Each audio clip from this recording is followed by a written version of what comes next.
Welcome, welcome, welcome, everybody. Sorry for the lack of a cast during those, well, the whole of the first half, but I'm here now. I'm M&J. I'll be taking you through the rest of this one and the following best of three as well.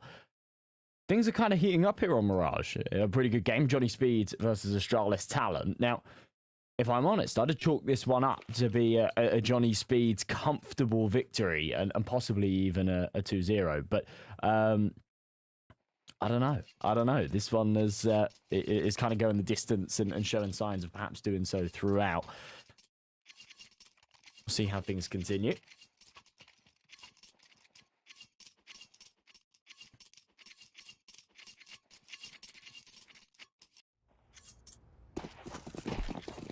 I'm gonna whack up Twitch chat as well.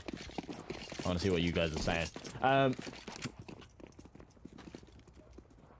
Alrighty.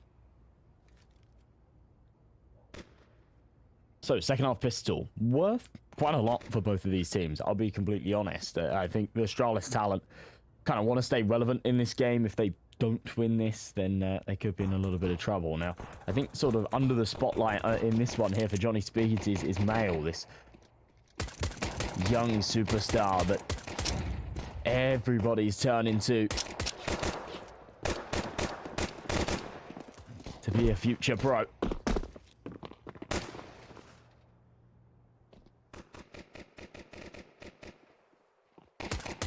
There we go. Relaxed a little bit. We're back. Nice shots from Shine. Back into the 3-on-3. Ooh, it all gets a bit messy though. Runs out of bullets. Gets overwhelmed.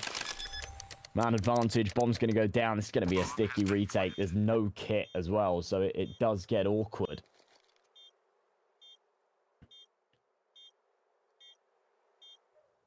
I still have to go at it, of course, but damage dealt. Zanto tagged down even lower. 1 on 6, 1 on 8. Taken away. Ansky. Nice headshot. Yeah. Tidy little clean-up. Astralis Talent get it done despite being so low on health. It's actually 2 HP on Kia, that. Pretty crazy stuff. Yeah, so as I say, Mail, he's just 15 years old. He's 15 years old. Since coming into this team, he is absolutely farming. He hasn't played too many matches, but yeah, honestly, the ratings speak for themselves, right? He's played 3 best of 3s against Eyeballers Alliance and Gem 1, and he's rocking a 1.34 rating. This kid is something special, and yeah, absolutely could be a big player in the future. Rolf biting back after losing the pistol. MP9 goes nuclear, but the MAC-10 wants to give it a taste of its own medicine. An early 3-man advantage has flipped on its head. Now it's on to Shine, just with the Deagle.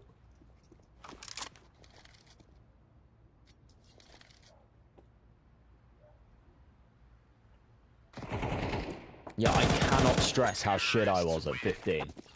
I really cannot stress that enough.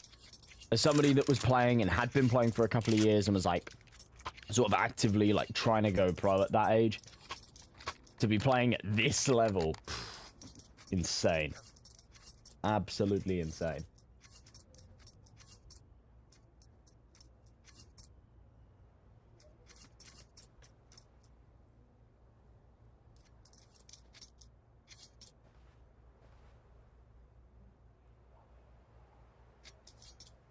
So I have a feeling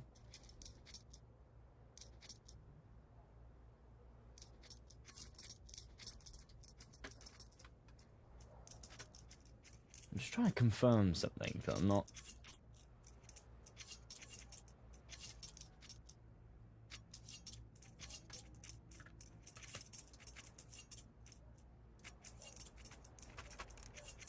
It is. Yeah, okay, right. I thought so.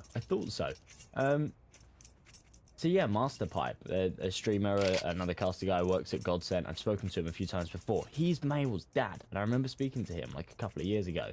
And yeah, seeing that was when Mail had like just sort of come into this Godsent roster. This is like such a Project Mbappe for like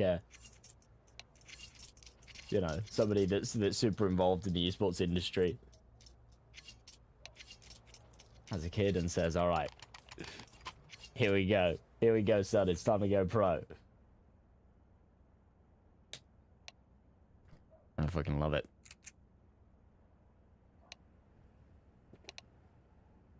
Bit of attack pause before we move any further into this, though. Hopefully it'll be resolved soon. I think that was the little click to say it's fixed.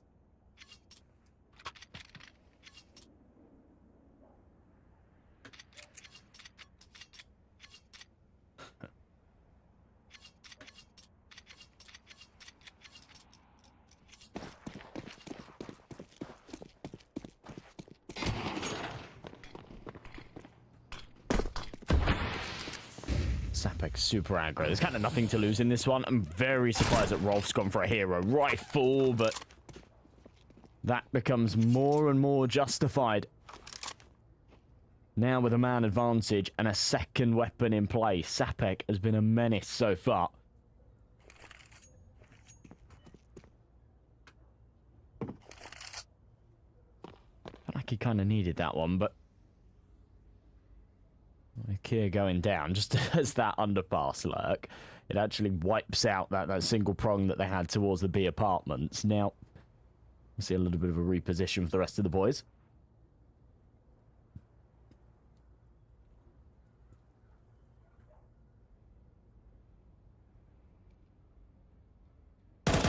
Approach. Arm spotted. Head over the top. Sapek, the jump spots. Doesn't work for him at all. Surely he saw on the first jump. Not quick enough to cancel it. Wrap around here from Jack and might be in for something on like this very, very late lurk, but you can see Xanto's kind of already checking for it. B-side's given up. Rolf has to just save here. There's no way he plays in for this at all. He'll just hold on to that M4 for the next round. For the pistols, there's nothing really to lose. They'll give it a go.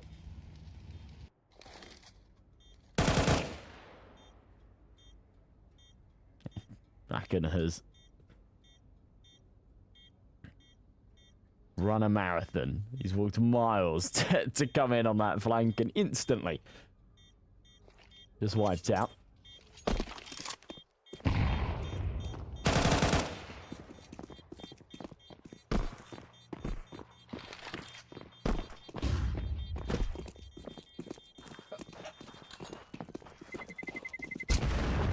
So they'll get out of there with 2 rifles, actually. Mao found himself that AK, so yeah, perfect save, decent round. Rolf's hero rifle investment is a little more justified again with being able to save it. So if he didn't, and he kind of got involved, if they pushed A and he dies without a kill, or he goes 1 for 1 or something, then it's just disastrous. Then he just doesn't have money to buy this round. But, yeah, no, he's good. He's good. Everybody's good. Plenty of money. AWP out. Better investment than Astralis. Talent are rocking right now. But yet to have that AWP. So far, so good. Big shot from Draken. And aggression here in mid is crunching down nicely on that little pizza that's supposed to be supporting the A push. But it's now just that single prong. Out of ramp. Out of palace. They do have some space. Top con smoke. Bracken still hungry. Another big shot once more. Misses the repeat. That's okay. He won't be punished for it.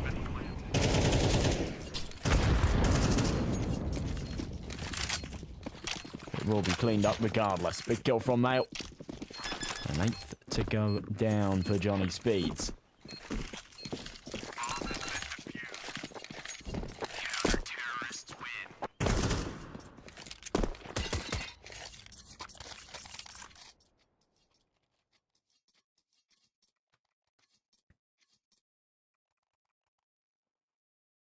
It's a good round. It's a much better round. And it shows, like, some real composure from them, I think, to, you know, hold out in those effective eco rounds. And when it comes to that buy, give us something a lot better. That could be a testament to what's to come.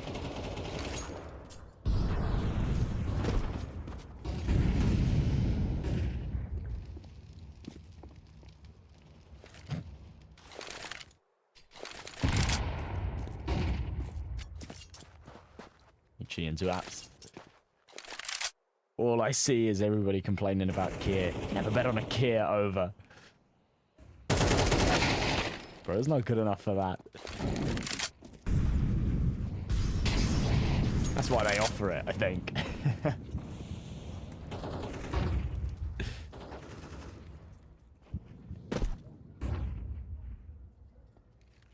Still a man advantage.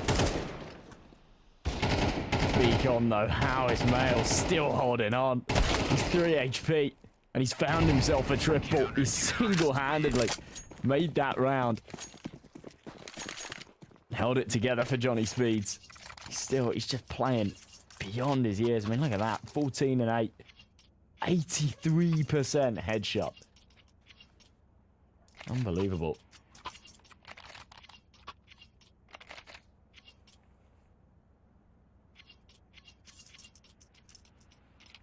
I'm not answering that one. That's mean.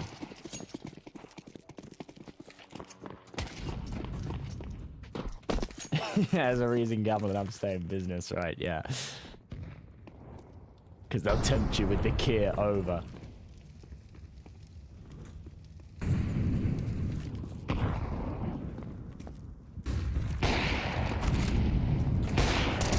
Alright, big sweep.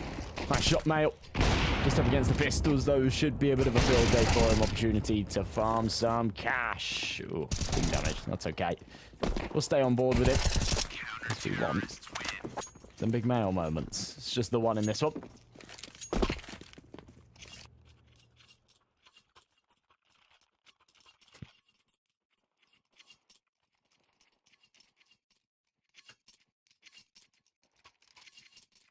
Jeez, he's still on 5 kills. He's 5 and 13.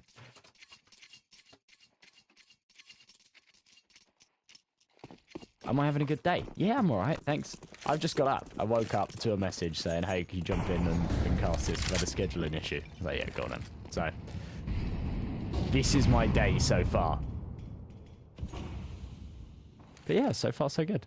It's been good. I had a good stream yesterday. Yeah, peaked at like 650 viewers or something on my channel, which is pretty good. That's quite an exciting one. Yeah, happy days. Thanks for asking. 3 away from the finish line of Johnny Speeds.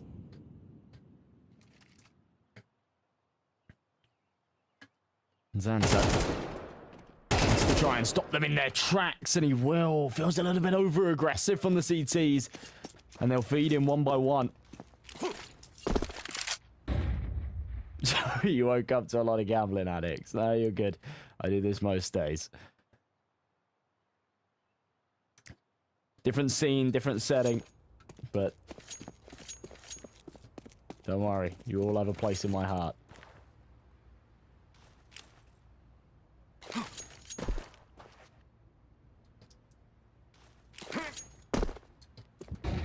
Santo been tagged up low, and they're still going to commit to this A site where Johnny Speeds reside for the most part, but I think they'll pull the plug as Kier has now found a lot of space. And whilst we can criticize his lack of kills, he's done well here to just lurk out a B and, yeah, confirm that it's open. They're actually still going to play into the A site, which is a dangerous game, but now they've got a crunch. You're reliant on Kier maybe finding the rotation kill, but that's all right. Ansky's got it done instead. 9 rounds, Astralis talent making it work.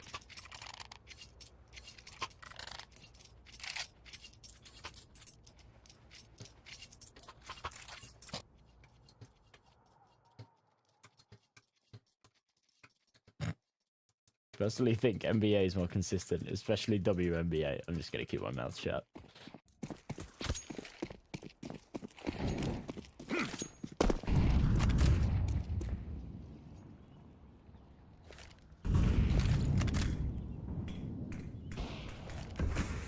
This round worth its weight in gold. If Astralis talent can take it, scoreline will be tied up and the money will be a little bit awkward for Johnny Speeds. They won't be completely broke, but yeah, they will not have a lot.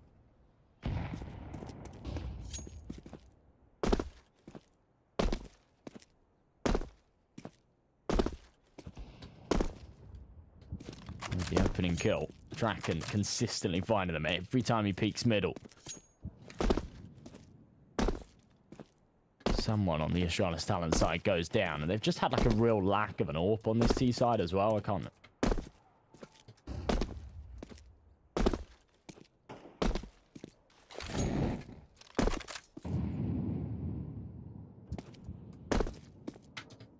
The Firelord? I'm just joking. I don't even have an opinion.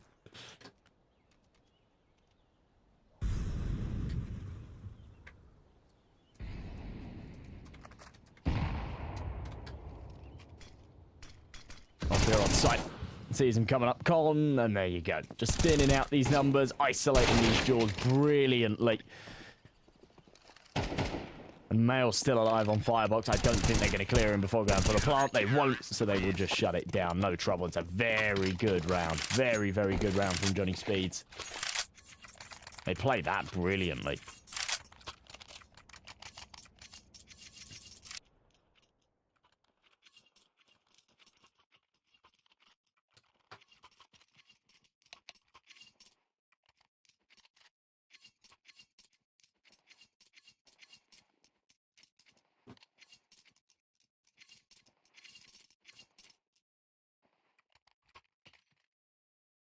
You've made so much of it? Fair enough.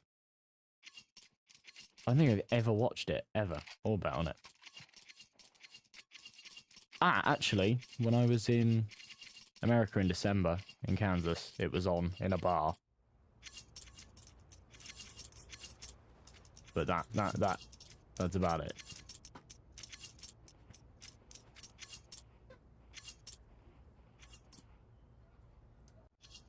Yeah, Kansas, in Kansas City. I went, in fact, I think it was when I was in Philadelphia doing a connecting flight. I had to sit in a bar for like 6 hours. But yeah, I was there for a CS event. I was in America. I'm there again next week. I go again on Wednesday. Yeah, I fly to Philadelphia for another event. I know. Hopefully no one shoots me. Rolf. It's been such a solid anchor here on this A site. He's just letting nobody past. Wow. Yeah, all right. All right, Johnny Speeds. They're kind of locked in now. I feel like Astralis Talent just don't stand a chance on Mirage. This one's kind of done and dusted. It is the Johnny Speeds map pick, and yeah, you can just see how well drilled they are here in this defensive half. Philadelphia is like the worst place in the country. Worse than Detroit. I don't know about that. That feels like a stretch.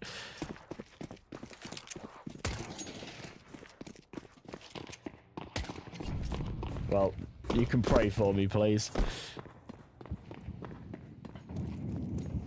As I say, I was there in December, but I didn't leave the airport. It was just for a connecting flight.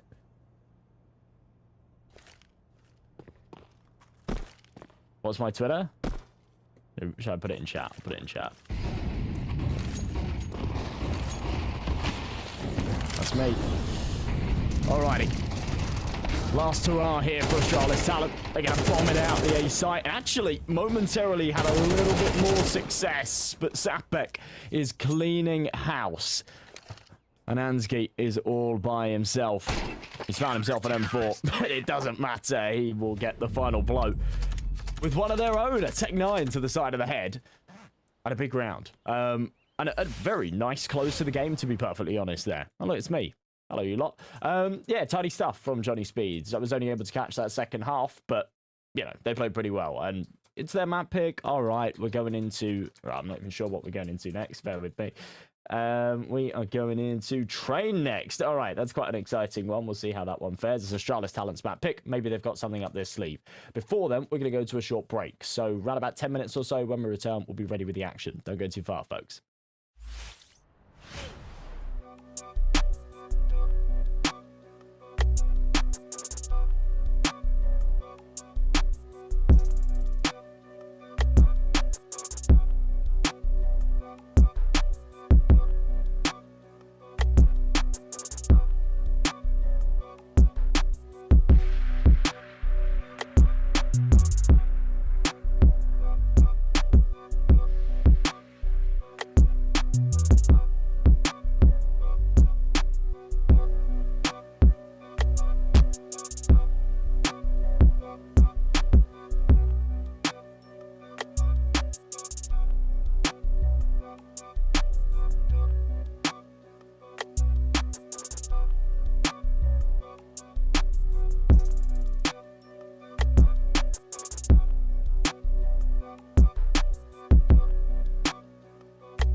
Welcome back, everybody. We are underway with map 2. Sorry for the delay. It seems like we're having some server issues and whatnot. But we're good to go. And we're kicking things off on train. And it's with a whole lot of pace here from Astralis talent. It's their map pick. And they're looking to leave their mark. But as it stands, we're in a 2 versus 2. It's a nice kill back from Kier. He's found himself 2. Anything more? And it already beat more than halfway to his kill count that he found on Mirage. Him and Ansky trying to squeeze something out of this. Blocking each other in the door. A little bit awkward. They'll reroute onto B. And Johnny Speeds have kind of made the wrong call with the rotation here. I don't blame them for trying to group up, especially with Shine being on 7 points of health.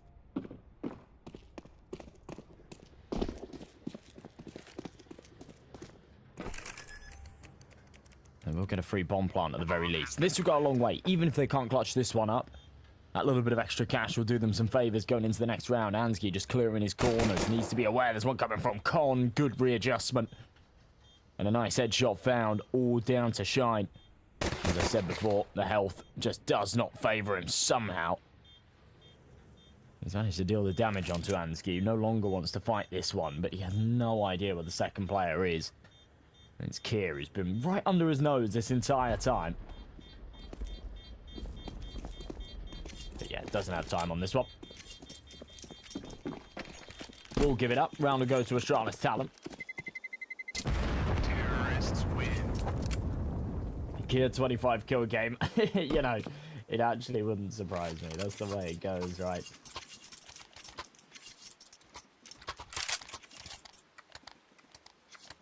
You bet on his over, he plays like arse.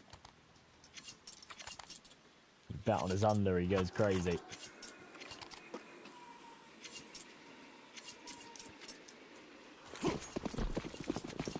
You'd expect him to be better here on train, but I don't know. We'll see. We'll see. Force buy out for Johnny Speeds. A little unorthodox on the CT side of train after losing the pistol, but they're giving this a go.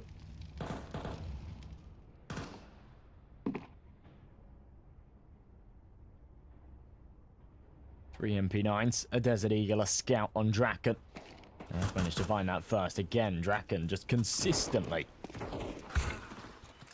finding these early entries and following up with more. This time it's Sapek at range with that MP9. SMG doing great work, but Xanto's found more elsewhere. Keeping a lid on things, at least for now. Putting us back into a 3-on-3, but Galil's been recovered by Sapek, so a little bit of extra firepower. And the bomb routing back over to B. They've got a snake in the grass here. It's Xanto all the way in the back lines. I'm surprised that Johnny Speeds haven't clocked this yet and started this rotation. Finally, they will. Yeah, it does seem a little bit slow. That bomb's going to be beeping already. Xanto, of course, will find this kill onto Draken. Nice and easy. And the numbers being whittled down. This is a force buy for Johnny Speeds. You know, if this was an eco, you'd come at this and say, not too bad. Not too bad at all.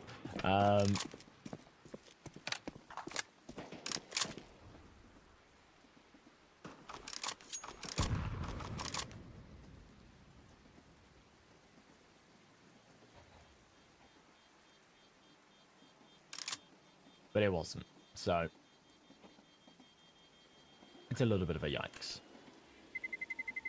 Puts him in an awkward spot. We'll likely see a third go the way of Astralis talent as well. Sapek holding on to that. Galil, I can't imagine will incentivize much of a buy around it in the next. Again, though, we'll see.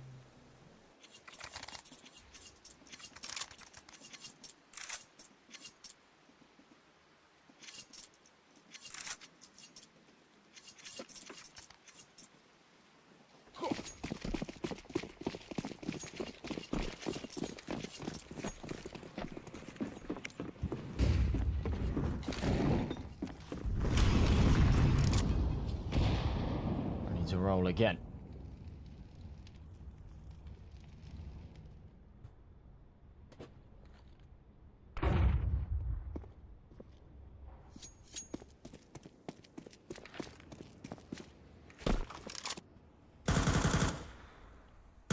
Any damage is good damage here for Johnny Speeds, to be honest. Draken just wants to rattle off a couple of shots, tag them up low, make this a little more palatable for the rest of the pistols, find a couple of kills, they're happy.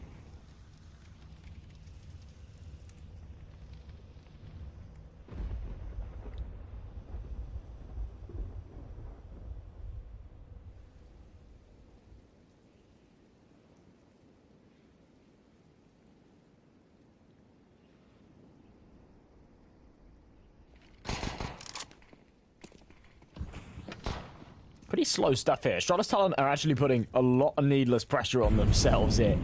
With 40 seconds left. It's a good read from Zanto to be holding the back. It's a messy spray. Okay, right. Crisis averted. They do find a couple of key shots and get that bomb tapped in, but they do make a little bit of a meal of it in the process. They'll give up an AK and that Galil that was saved from the last. To be honest, I think Sapek should just save here, but Rolf wants to have a crack at this. He'll peek out. Head stripped off its shoulders by Croc. Yeah, for Sapek. He's already been spotted. I actually really don't know why he's committed to this at all. Really should have just fallen back, Ivy. They're going to be on a buy in the next round anyway, but, you know, no kit, no time on that bomb. 1v3, quite literally impossible. You know it's kind of chalked when the AI prediction thing at the top saying like 99%. And yeah, definitely should have just backed off, held on to that rifle.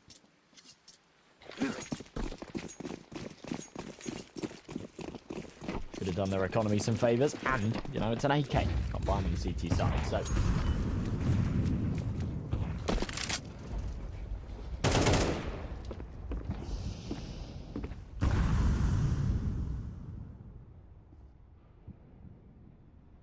Sanso kicking up a bit of fuss. Mayo's getting quite aggressive here.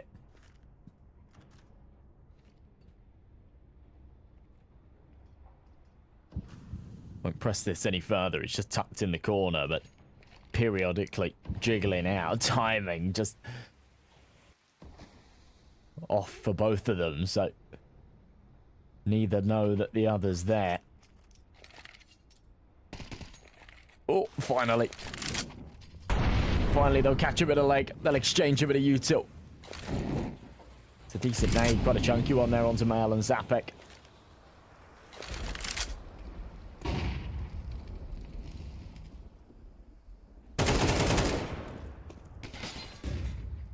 Big entry from Suma, though.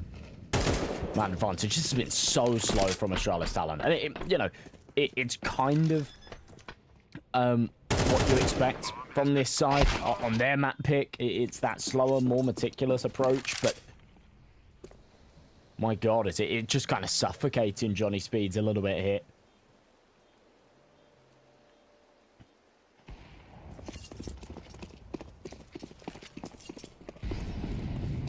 I don't know if you can call this map so heavily CT-sided anymore. Obviously, historically, it's always been a very CT map, and I think even in CS2, it's somewhat leaning towards that. I don't think there's too much data from pro games and stuff to really go off of to be confident in that. But I do think that the changes that have been made do favour the T side. Almost all of them, actually. So I do think that it's sort of balanced out the map. It's definitely not as CT-sided as it once was, especially even when you just consider the fact that you can get out of A main without Con holding you. It is, you know, one of those big benefits right there. You're given quite a lot of inherent space as a T side, and they're taking that space. They're stretching their legs right here in round number 5 as well. Mail, nice shot back. It is a little bit surprising to me. I mean, it's obvious that they've been sort of drilling it, but... Oh, nice shot. It is a little bit surprising they pick into this one, because yesterday, in the PGL Bucharest quals, they played this in their best-of-1 game against Minsk House. That was their like opening round HLTV match, and they got absolutely smoked. It was 13-2.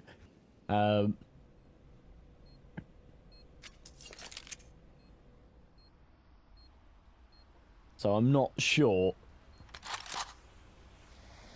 how confident they'd really be feeling coming into this. But in case there was any confidence issues at the start, they should have been alleviated by now. 5-0, brilliant opening few rounds, and they're going about it in like a really clean fashion as well, right? They're hardly taking any damage. They're not even losing players in most of these rounds.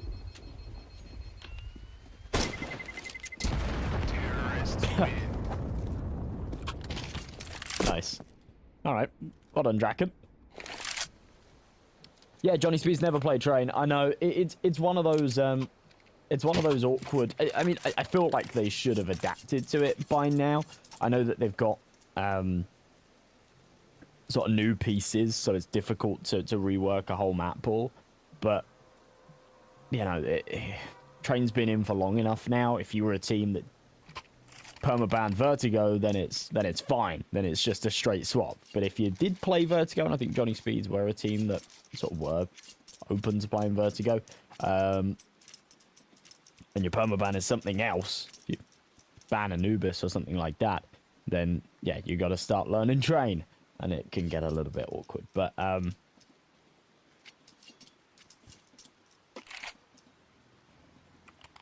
yeah, I don't know. We'll see what like the future comes with for that one. Because I think most teams at the moment are just straight banning Train.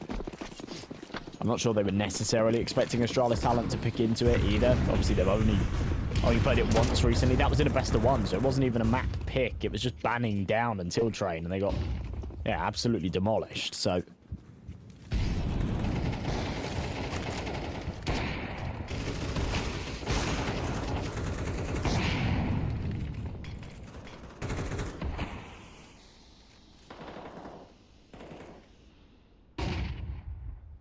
casters who picked this map. This is Astralis Talent's map pick. It says it in the top left.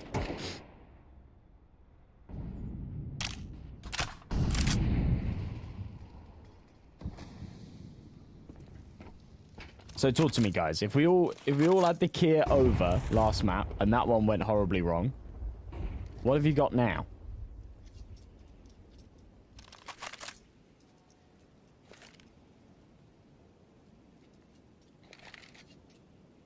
Who are we rooting for? A bunch of losing bets. That's what we got. Shit. No, Johnny Speed definitely didn't pick this one, but Sapek, alright. That's gorgeous timing. I love the initiative on the aggression there as well.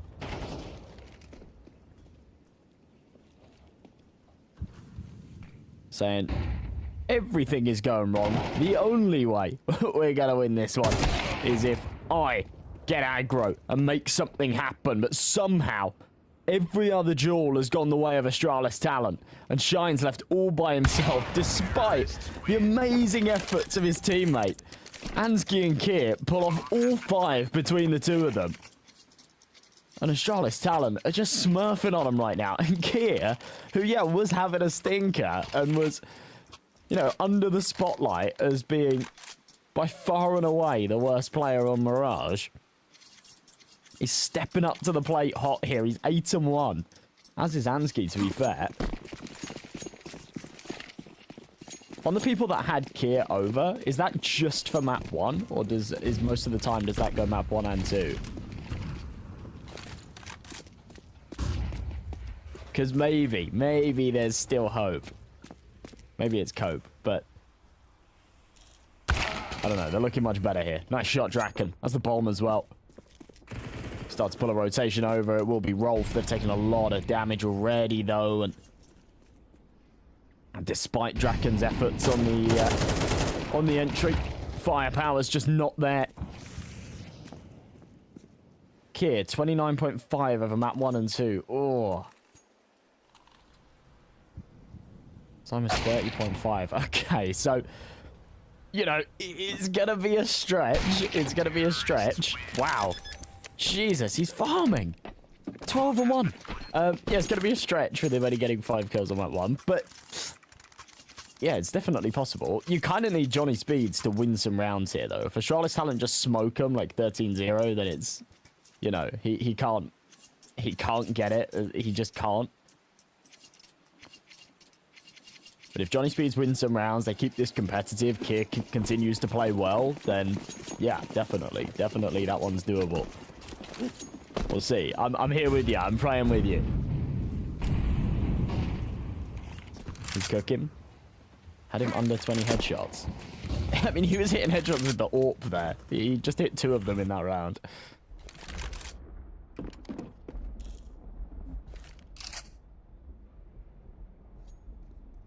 It's another early 1-for-1. Kier, the man, gone this time.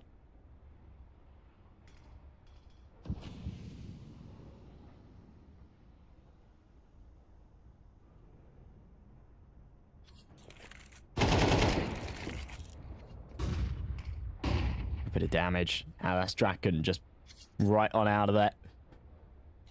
Does not want to overstay his welcome. He hasn't got Kevlar either. He's on that glass cannon, so knows that he needs to be quickest to the trigger, and if he isn't, then he doesn't stand a chance in the duel. Normally, he is the quicker player. Reactions of a god. On a deep angle here as well. If Xanto peeks out, he should be dead to rights. Does he peek with a flash? There's 4 of them to work with. You'd expect one to pop over the top. Draken misses his mark. Misses it again. And that's going to be the site that'll crumble as a result. Shine gone. Draken caught trying to back up. Begging for mercy. Xanto doesn't give it to him. Sumo will finish. An 8-0. Astralis talent. Just keep the rounds coming. And they're showing no signs of slowing down. Yeah, Draken just wants to sort of cut his losses there, but he's already in way too deep. This is sad. It is a little bit. It is a little bit.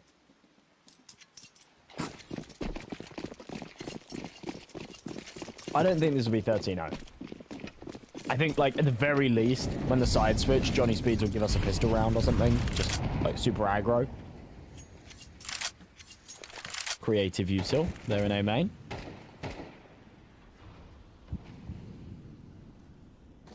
I'm assuming it lands in pop, but I don't really know.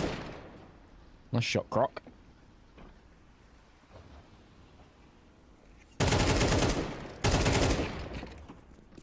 Jeez. Okay. It's going to be a Croc round.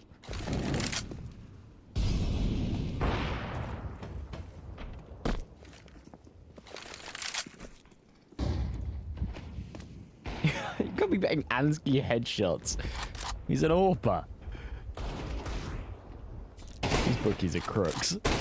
Okay, alright. Hang on a minute. Hold the phone. USP doing the damage. Scout. Let's just spotted another. Sumo. Yeah, alright.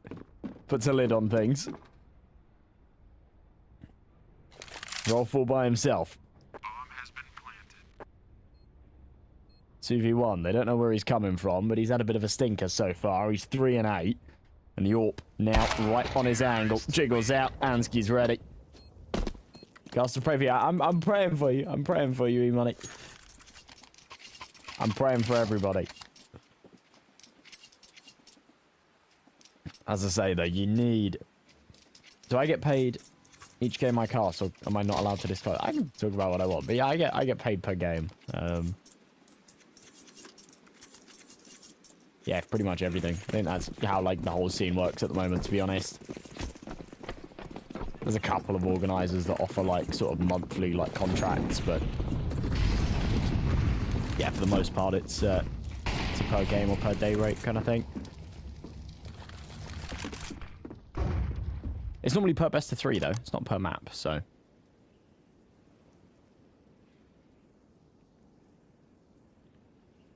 Normally in everyone's best interest for things to go 2-0. Nice kill from Mail. I don't mind that. I'm here for it. I love watching Counter-Strike anyway, so you know.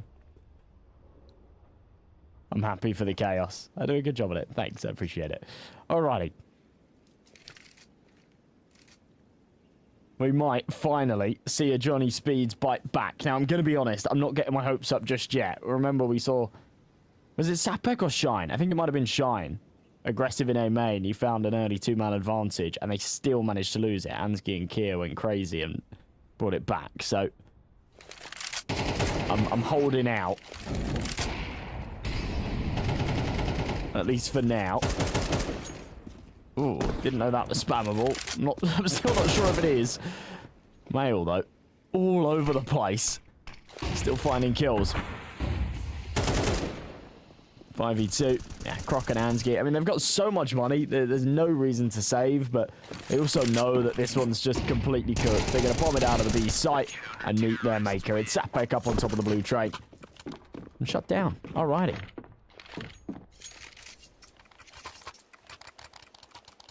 What are my thoughts on betting? I personally don't think you'd ever watch Counter-Strike, but CSGO has made me enjoy it. That question confuses me. My thoughts on betting, though? I mean, I don't really bet on CS, to be honest. I don't really bet on esports, but I bet on darts and sort of other sports sometimes. I like betting. I'm not someone that's completely against it, but, you know. Counter-Strike's such, like, a volatile game to bet on. I don't think that it's ever really, like, a sure thing. The amount of times I've come into games, you know, I do this every day, and I come into games and I think, oh, yeah, this is going to be a 2-0. I look at all the stats.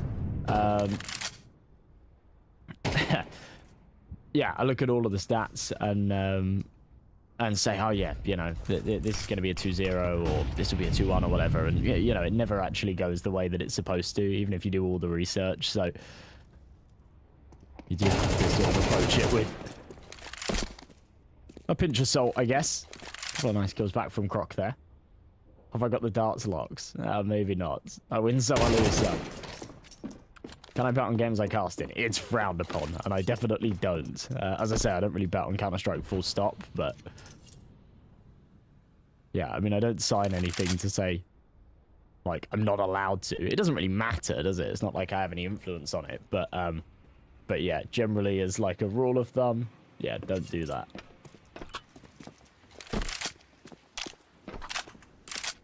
You don't give a fuck about CS. You bet on Marvel Rivals if they had lines. Yeah, I fuck with that.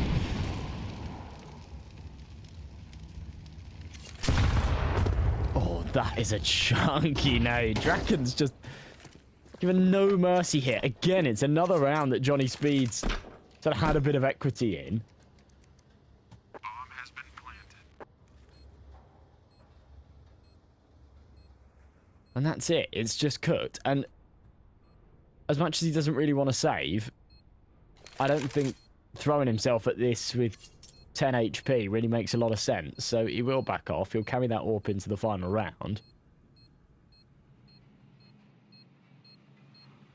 Yeah, Ansky headshots is always reliant. Anytime they'll take markets on an AWPer hitting headshots, you're always reliant on them losing, right? Them losing and having a bad economy, and therefore the AWPer can't pull out an AWP, and he has to rifle. And then he might hit his market on headshots. But if they're winning... Oh, bloody hell. Unlucky Draken. Yeah, if they're winning, and he's got an AWP every round, he's just not hitting his... He's not hitting his lines on that. That's no way.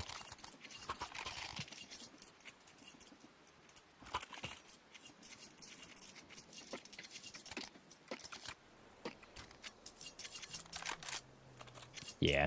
Frustration probably setting in a little bit here, to be honest, for Johnny Speeds. This has got to be a bit of a punch in the balls, a bit of a morale crusher.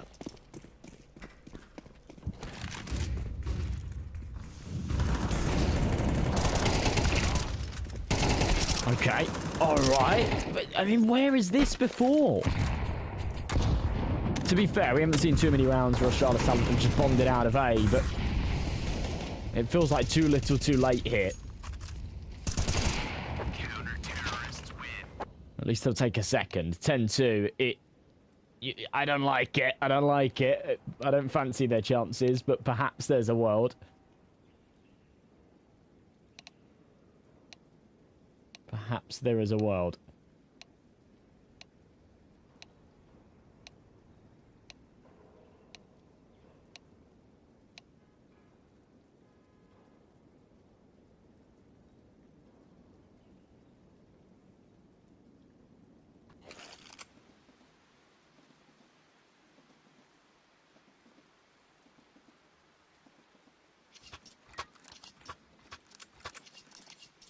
How is map 3 determined? Who picks it? It's just whatever's left. So Both teams ban a map, then both teams pick a map, and then both teams ban a map, and then yeah, you're left with the decider. So yeah, it's normally, you know, it's normally not the best map for either team, but one that they'll also play. It kind of depends on sort of how deep your map pool is. But for Inferno, it's one that both teams play, and both teams are pretty decent on. So, you know, Inferno should actually be a fairly competitive one. But we'll see. We will see. As I said before, Johnny Speeds, even if they went 12-0 down at the halfway point, I imagined that they were just going to bomb it out on the pistol round and maybe have a little bit more success. We're seeing that so far, but the retake's got some wheels on it. Suma's just found 2, and these USPs doing God's work, but the Glock's back the other way. 2v2, damage dealt onto Kit. He has only found 1. He was 12 on 1 at one point. That's definitely slowed down. Still putting on the pressure. Shine. Ugh. Tunnel vision a second there. Didn't realise there was one coming to his left. In fact, both of them. A nice one back from Draken. Kier doesn't have time on this. He'll tap the bomb, but Draken knows he can just toy with him and drive by out once he knows that there is no time to get back on that defuse anyway. The third on the board, Johnny Speeds. You know, it's a thin thread that they hold on to, but yeah, it's a thread nonetheless. Costa, do you find it hilarious when DGen's bet on CS don't even know who picks maps, how to pick them? Honestly, it is crazy. I genuinely do find that crazy. I mean, each to their own, right? If you want to... I bet on the Super Bowl last year. I have no idea how the rules of American football work. So, like, you know, I get it. But yeah, it's pretty wild to me when people are in here saying, like, how many rounds do they need to win? And how does map picks work and stuff? And it's like, really? You bet on this? But yeah, I don't know. I'm with you. I'm definitely with you. Croc, Zanso. Let's try and make this work. There's no way Mail's going to be checking for Croc here. This is ridiculous. Again, just a snake in the grass that somehow pounced up. He's got a nasty bite. And my God, Astralis talent win it with the pistols. That is gross.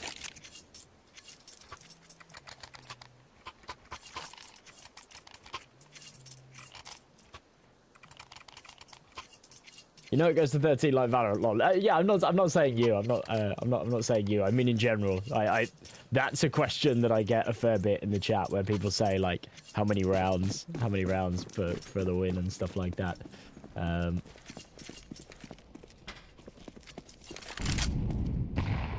the map pool determined? There's 7 maps in the map pool. So yeah, that's just the maps that Valve decide.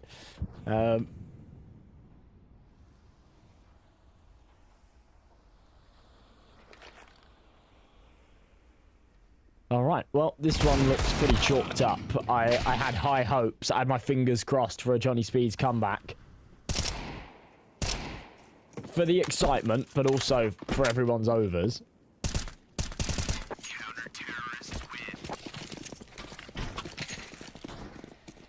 All they had to do was win against the pistols.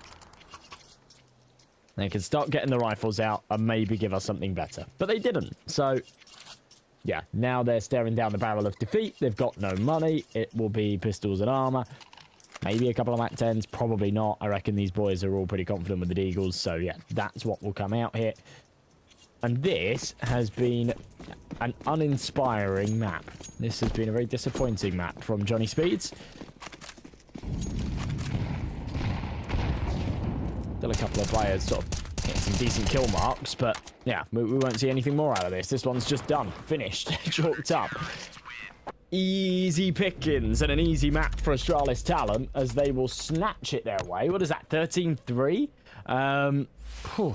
I think they'll be happy with that one. I think they'll be pretty happy with that one. We're now going to go to the third then. As I said before, it's Inferno. It's one that both teams are pretty decent on, so I think that that's going to be better. But you have got to sort of factor in the momentum, the confidence that Astralis talent are going to be having, and the fact that Johnny Speeds, they've just been beaten up. They've just been beaten to a pulp for the last 30 minutes, and now they've got to take a little break and recuperate, get that energy, get that morale going again, and try and close out this series. We'll see if they can do it. We're going to go to that short break, around about 10 minutes. When we return, we'll be back with the action. See you all in a moment.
Welcome back, everybody. Third and final map to decide our victor here. Johnny Speeds versus Astralis Talent. Knife round to determine the sides, though. As we kick things off here on Inferno.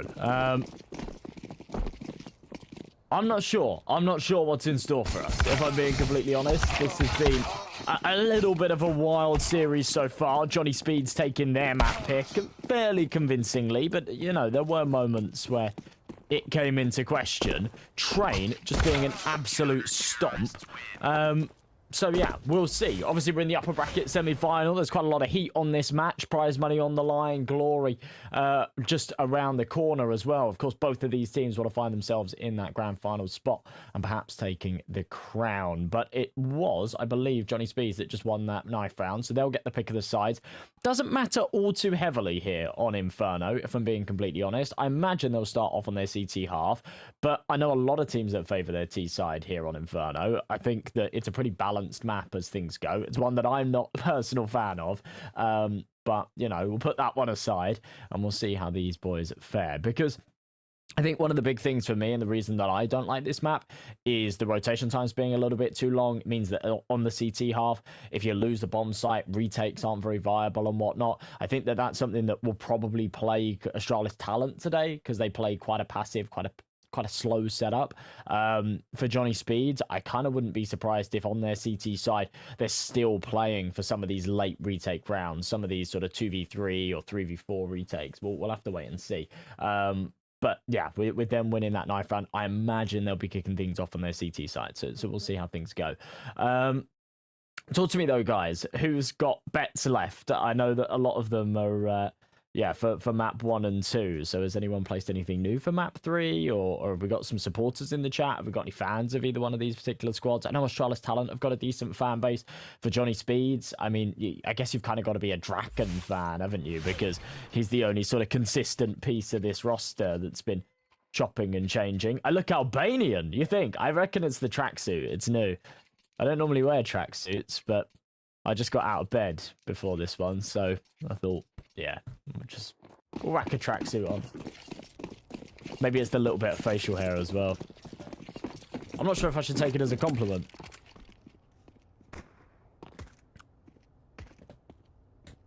It's better than people saying I look like a child. I think Albanians are quite big, strong men. So yeah, I'll take that. I'll take that as a compliment. Thanks. Oh, nice shot, Ansky. That was kind of gross. He'll be dinked back. I'm not actually sure how, because that was a USP. I think it went just through the corner of the door frame. Draken, be careful, my friend. There's another one just there.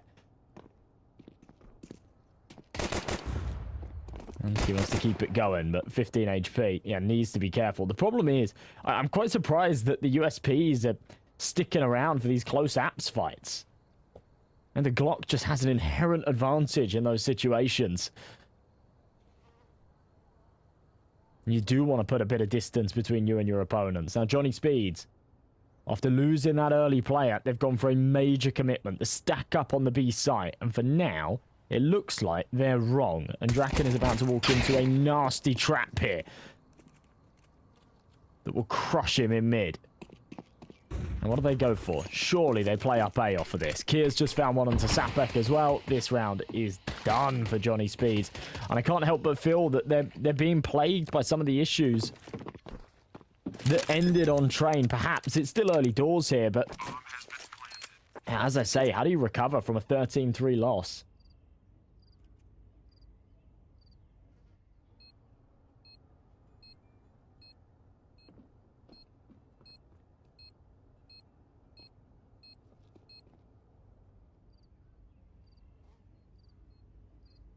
Ignore this guy wanting betting advice.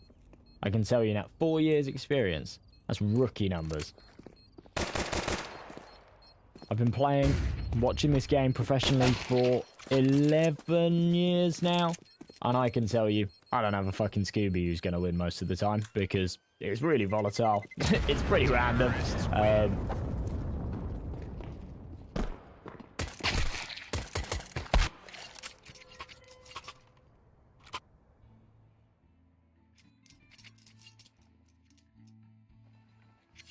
That's the way it goes. Kid Prodigy got tired on map 2.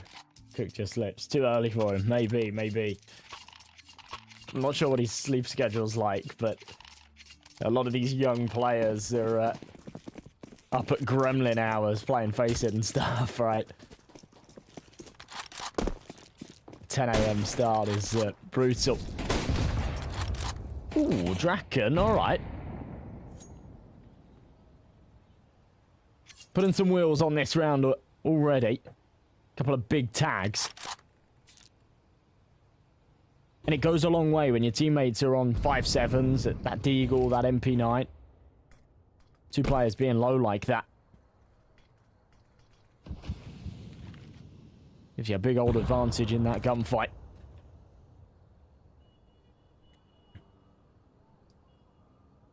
So just around this corner. Molly to be deployed. Looks like A's the destination of choice. They've already got 4 stacked up and a 3rd on the way. Johnny Speeds are going about this very nicely in terms of their rotations. I'm a big fan of this. Do we see Astralis talent commit here, though? They're keeping them guessing. They're playing a pretty slow approach. One will be smoked. It looks like they're going to try and funnel up short. Yeah, that will be the case. Kia's come to join them, and they will walk into the trap. But a man advantage, a firepower advantage. Draken with a beautiful headshot. And the 5.7s crunching down. That's what I said before. That damage dealt at the start goes such a long way. And for Kia, he just has to back off. Let that one go. Johnny Speeds will win round 2. It's the Draken and Sapek show there on short.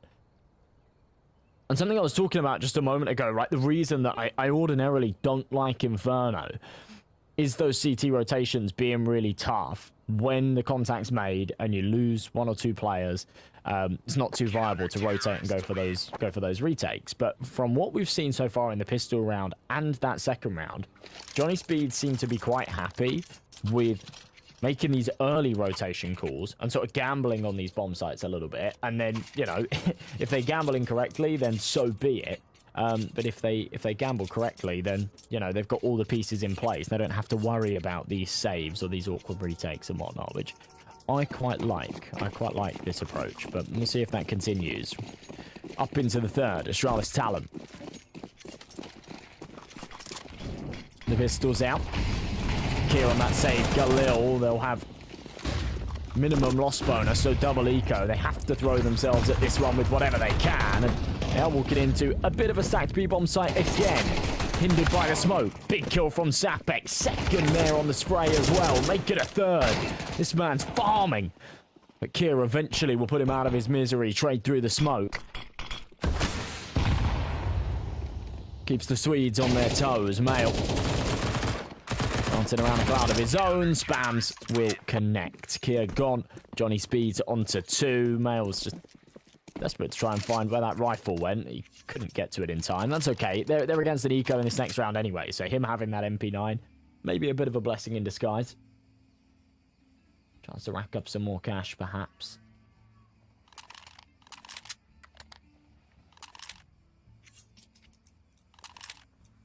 We'll see. We'll see. It is just going to be Glocks.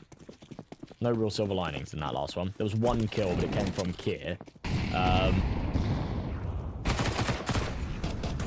Ooh. Nice stuff from Mail. And yeah, no bomb plant or anything like that. So, you know, no real justification. Go for any kind of crazy buy. Roll. Ooh.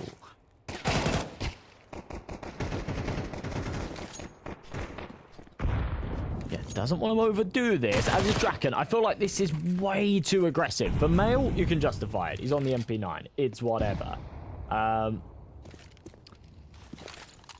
But for the rifles to be pressing as hard as they are, this feels dangerous. It feels unnecessary. You're giving the Glocks the opportunities. Just let Mail tee him up. Let him grab that rifle at the end. 1 casualty is fine. He's found 4 kills. He's paid that off beautifully. That's $2,400 as the loss. Sorry, not as a loss bonus. The kill reward bonus there. So yeah, he will take that with open arms. Rock that money moving forward.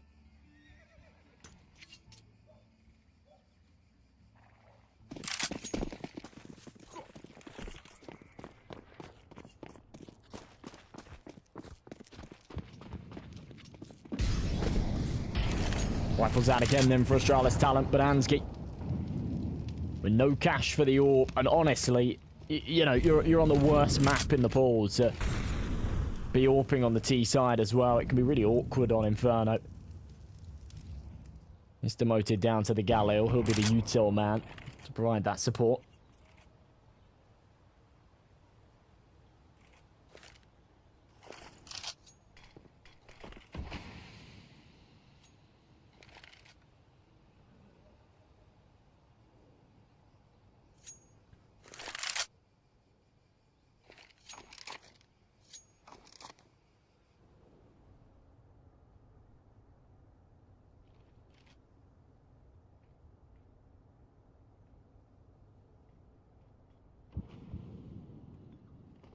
Nice and slow. 45 seconds. They'll start to press in. Draken. Just posted up on short.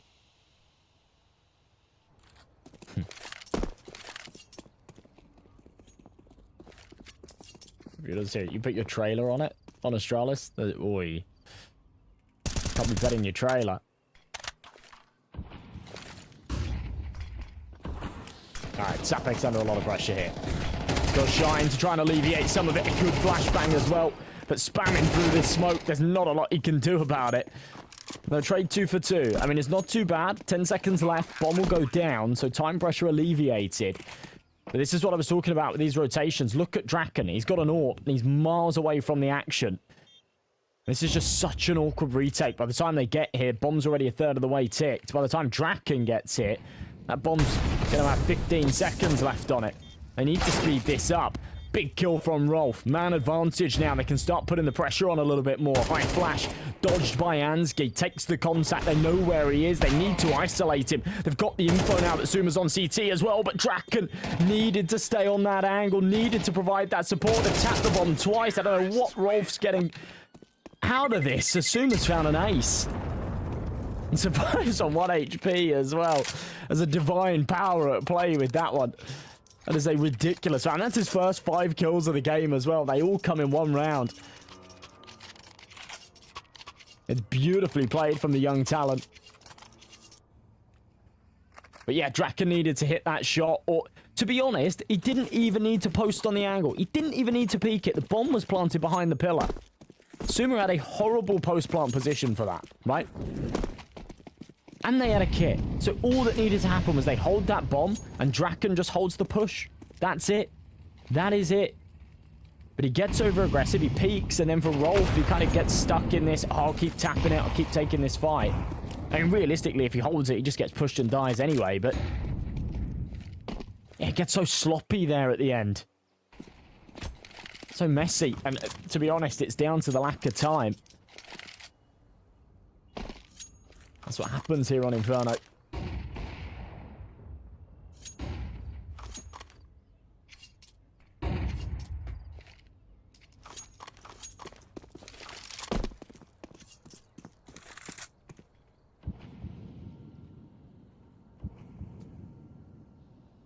Double Mac 10s. You know, despite the fact that they won the round prior, it was so expensive that... And their economy reflects it. They're actually got a weaker buyout here than Johnny Speeds are rocking with. Bit of early util damage been dealt both sides. It's another important factor here when it comes to Inferno, that utility damage. Taking that apps control, taking that banana control, close quarters, those HEs can be deadly.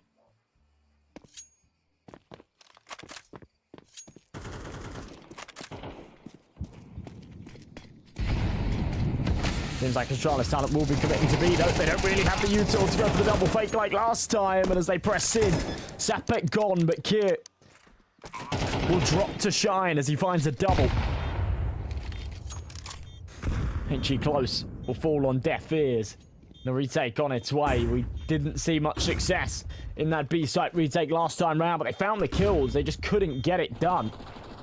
Now they have got the advantage, but not for long. In fact, it whittles very quickly. Ansgi in this corner being a real thorn in their side. Rolf and Draken will find both. But again, it's a 2 versus 1 that Johnny Speeds are just so stuck in. Draken's just going to stick the bomb the full 5 seconds. It comes down to 0.8. But Ansgi's there, counting in his head. He's got an internal clock.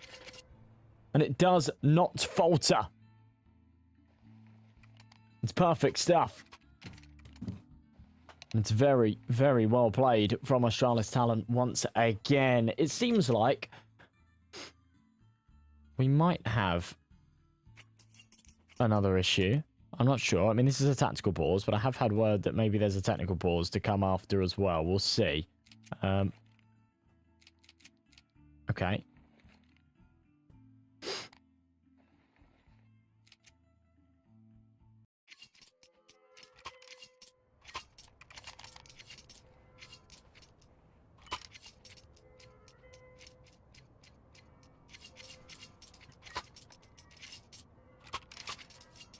Alrighty, so money broken for Johnny Speeds.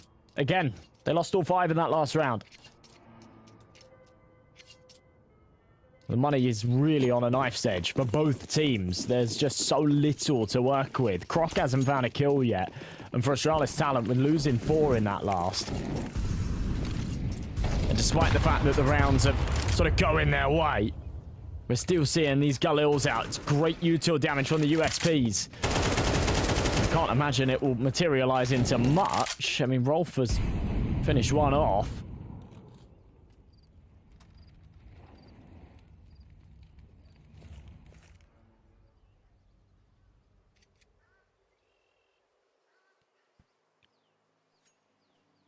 So man advantage. I mean, that shouldn't go a long way in a round like this. This is literally an eco from the ZT side. 1 kill, fine. 2, fantastic. 3, things start getting scary.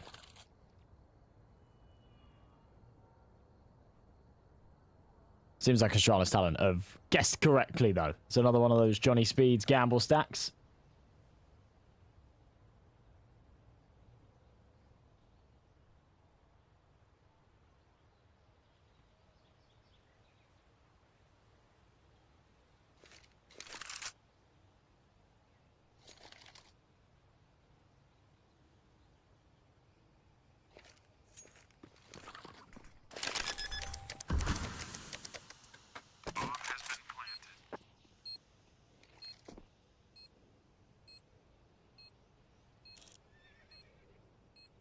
You need a predictor. Astralis or Speeds. Both odds good. Oh, I don't want to be the one to make that call. I'm kind of fooling Johnny Speeds here a little bit this map, if I'm honest, but that is not betting advice. I do not know. I do not know. Na'Vi is the wrong answer. I can guarantee you that won't be the one.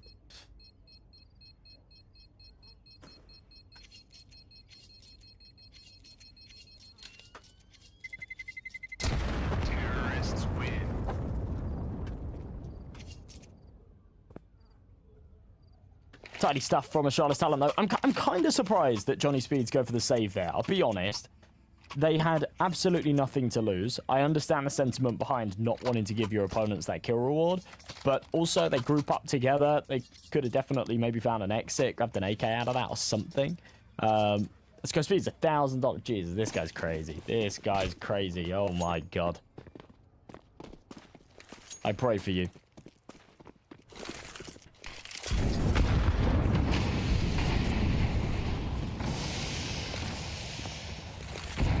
There we go. Ooh. That is filthy. Lovely little nade stack onto Draken.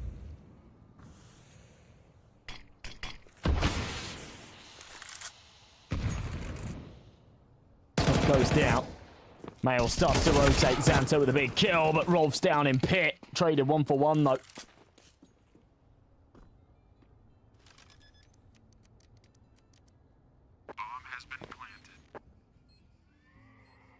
Shine and Zapek. Has to be a save call. Kick Draken. I don't think there's a lot he can do about being nade stacked, if I'm honest. That one felt a little unavoidable, but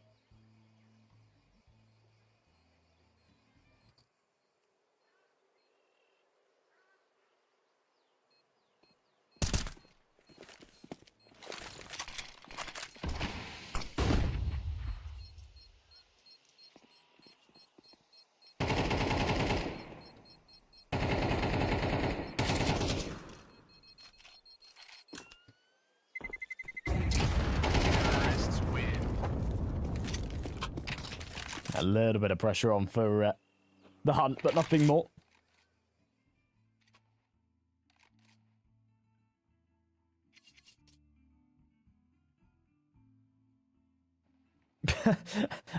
I said who I was feeling. I said it wasn't betting advice. I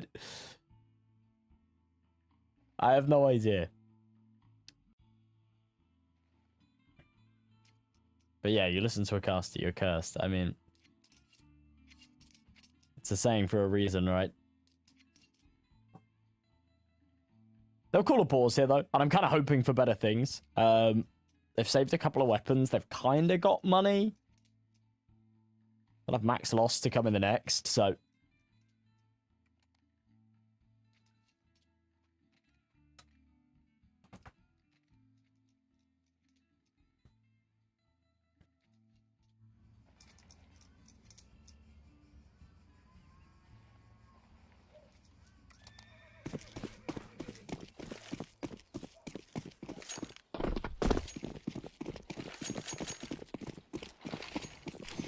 Casters an insider? Get out of here. I don't know shit. Sapek. Boosted over the half wall, though. This is a different approach, and I like it. Trying to bolster up these couple of weapons, but holding on to that money. They'll let Astralis Talent take 6 more than likely. Then they'll go full throttle. No one holding the apps pop, though. Need to be careful. Astralis Talent going about this quietly. Oh, it's a lot of damage dealt onto Sapek. There we go. Finally, Draken starts to entertain the idea that maybe they're there in apps.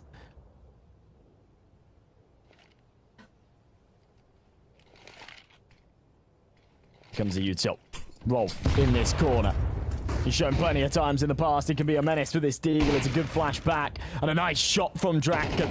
Man advantage, perhaps more to come. It looks like they're going to funnel into this A site. And it is stacked. Hot and heavy, locked and loaded. Mail with a double on the 5-7. Rolf now chiming in with that Desert Eagle. And Xanto left scratching his head. Where the hell have my teammates gone? I had one job, and it was to pop out in the chaos. And now I'm here all by myself. Chaos for sure. But ends with a bullet to the side of the head. What a round from Johnny Speeds. That pause going a long way.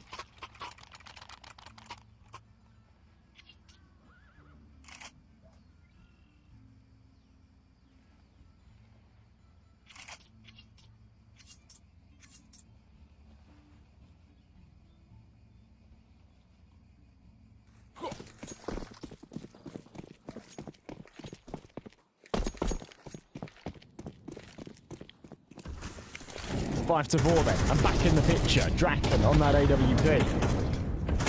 Good nade damage again. Look, this is the resurgence. This is the Johnny Speeds resurgence. This is what we used to see in here. This is a very good team. Very good pieces.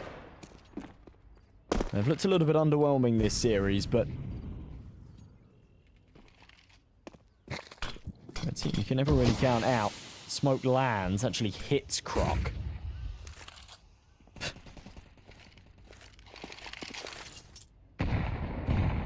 Nades ran over.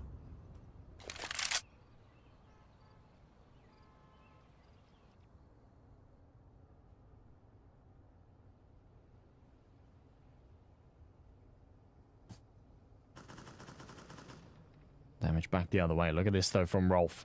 He actually might have crazy timing here. Oh, no, he might have horrible timing. He's definitely just heard that, though. This is good.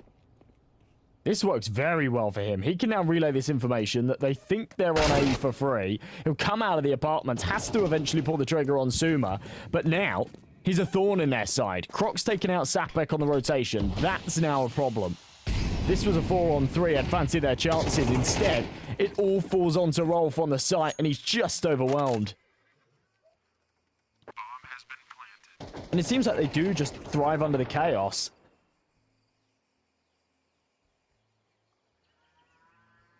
Johnny Speeds love these rounds where they've got the pistols. They go for these gamble stacks and stuff, but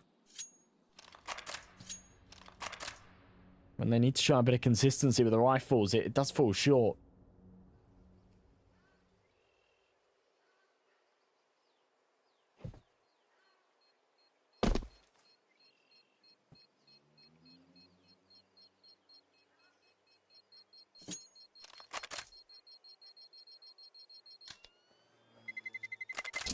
Terrorists win.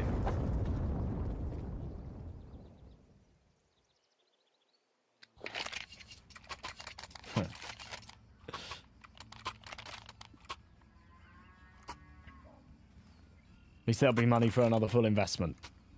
Lost bonus going a long way to financing their campaign, trying to bring this back. It's 6-4, it's still very recoverable. 5 CT rounds, yeah, all it takes. You're right, Nucky. 6 a beer cherry on top. It is going to be a buyout for the next 2, regardless. For Astralis talent, they got the guns here. They'll have money for the weapons in the next as well, if needs be. Still no warp on Ansky. This is a map that you want to go over on Ansky headshots. Because he just won't AWP. He won't AWP T-side Inferno. It's been a little bit back and forth, and the economy's been a little bit scrappy. He's got a rifle out every round.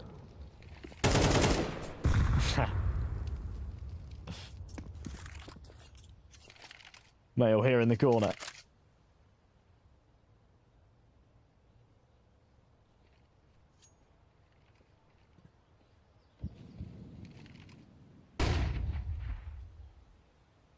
Kier's out, but he's not exposed. Bomb's going to head over towards Banana, where Croc has just cleared out Sapek. That's now going to draw a rotate, but we'll also activate Kier to try and get in on this pincer. He's taken out, so it will again just be this single prong. All coming in from Banana. Draken arrives at the party, but it's him and Sapek kind of stuck behind the coffins. Big shot on the AWPA. They'll be baited into the second. That's the rifle. Sapek doesn't take it, but finds the damage. Mail's there for another. Draken tees up a third. And that is a much better round from Johnny Speeds. And that early canary in the coal mine, that aggressive player on Banana, does a lot for them. Even though he goes down without a fight, it's that early information that allows them to get that rotate in that wins them that one. And a few nice shots from Draken. You got to give him credit where it's due.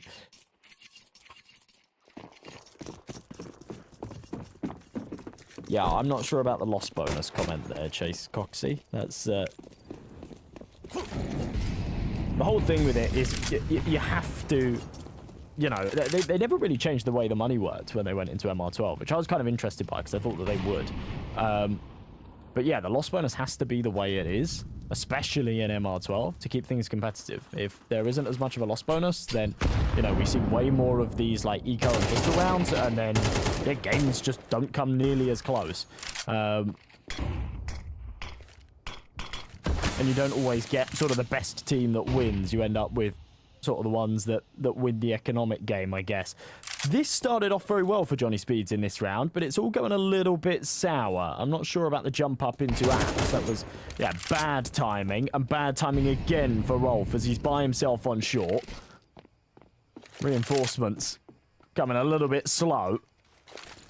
A 3v2 feels doable. Final round of the half as well, so of course it's one they'll go for. They've got a fair bit of util. They've both got kits. They've both got rifles. But my god, are the odds against them. High flash. Won't catch Xanto. He's tucked down. Pokes over. And pops them both. The whack-a-mole rocks up with a hammer of his own. And 7-5. It's a good half from Astralis talent. But Johnny Speeds, you know, keep that one reasonable. They had a nice little stint of 3 in the middle. They managed to take a couple at the end there as well. Moving over to their T side. I think things will be better. It was a disastrous CT half on train. We weren't really able to see much of a T side from them, but, you know, they gave us a little something.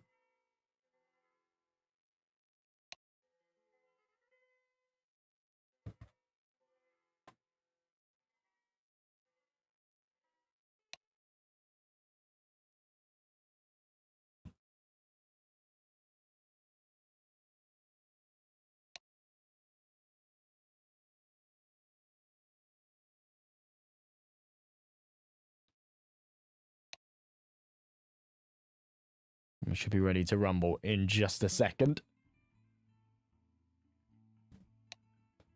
I'm interested to see how much of that AWP we see on Draken here in this T-half. You sort of expect it to maybe not come out so much, but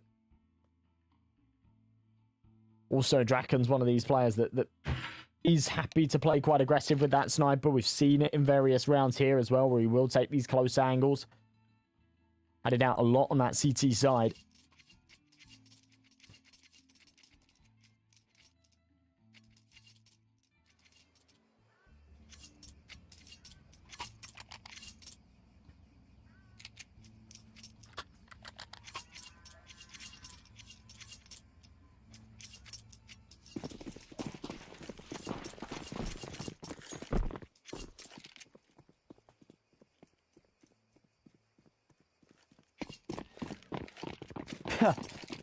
You don't agree on how the economy works? Feel like there should be little side quests you should earn money for. That's how you earn money instead of the lost bonus. Okay. We'll agree to disagree. Glocks doing some good damage here. Felt like they were walking into a bit of a stack there on long. They dealt with it nicely. Now going back the other way. Crunch is here. The USP is still alive. So many whiffs. What is happening? Suma's taken 3. But there's no way they should have got away with that. He only had a couple of bullets left in that USP as well. Jesus. How Johnny Speeds fumble that one. I mean, they walk into a bit of a trap on long, don't get me wrong, but... Oh my god. That was bad. That was really bad.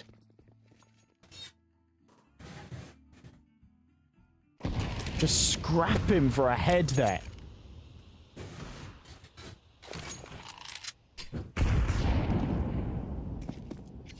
A shot from Draken. Maybe. A Cinderella round that puts them back into contention.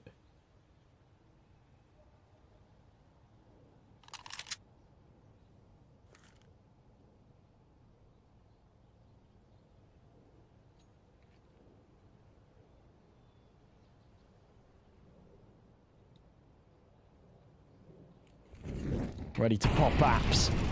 They're walking into a bit of a stack here on this site, but Shine's just found Xanto with a Glock. Ansgi, Kier, doubling down. Shine's going to get this bomb tapped in. At the very least, there'll be money to work with. Ansgi putting a lid on things, though. 3 kills are going to make it 4 as he charges down the FAMAS, and he will win that fight too. The saviour on that A-bomb site, but to be honest, 2 casualties and the bomb going down. Maybe not one that Astralis talent should be all too happy with. Bomb has been defused. Counter-terrorists win.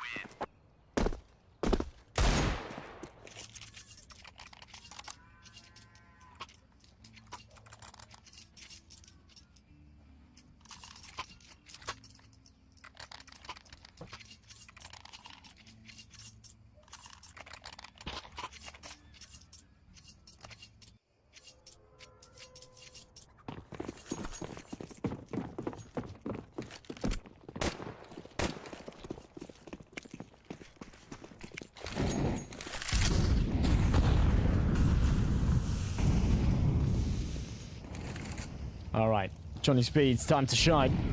Bit of a bonus in play here for Astralis talent. So an opportunity. For these AKs to prevail. Flashbang through the smoke, bit of pace. They're walking into another crossfire.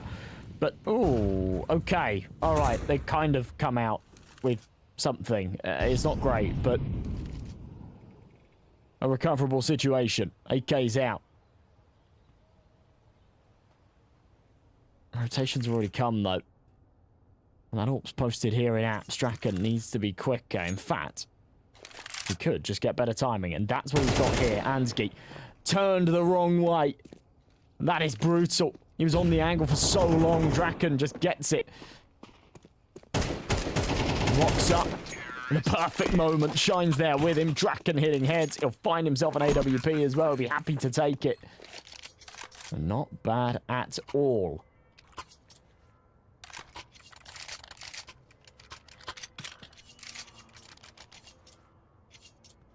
9-6. Johnny Speed's kind of back in the picture.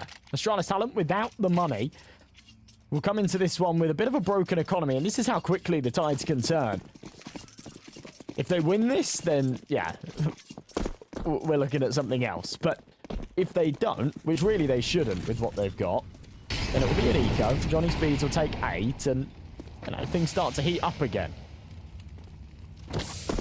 We'll see. Croc takes a bit of damage on the molly, spams through, does the tickle as well. Jump over, Draken, nice shot through the smoke. Croc's taken 1. He'll slip out of that. Not quite untouched, but yeah, not too low. He's still got a head of health to work with. Ooh. Careful, guys.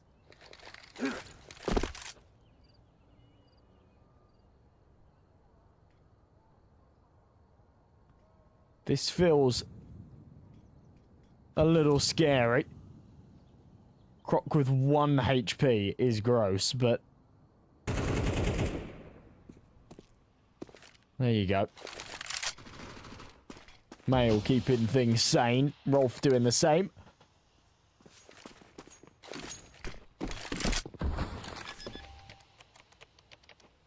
Bomb has been planted.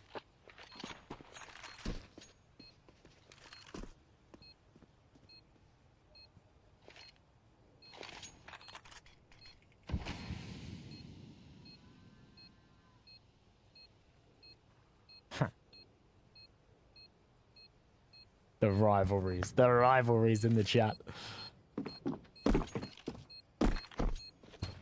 That is going to be 9-7 though, and I imagine 9-8 to come. Astralis Talent will, yeah, almost definitely have to eco next round. I mean, they're saving 2 AKs. They're not going to be hunted. I kind of would have liked to see Rolf go for a little bit of a hunt here, just because he's only got a Mac 10. But, you know, it's whatever. As I say, they cannot justify forcing here at all. In fact, no one can really justify spending a penny, so it's not even going to be sort of upgraded pistols and you know, some teeth in this one. It should just be a full eco on the 3 that don't have the rifles.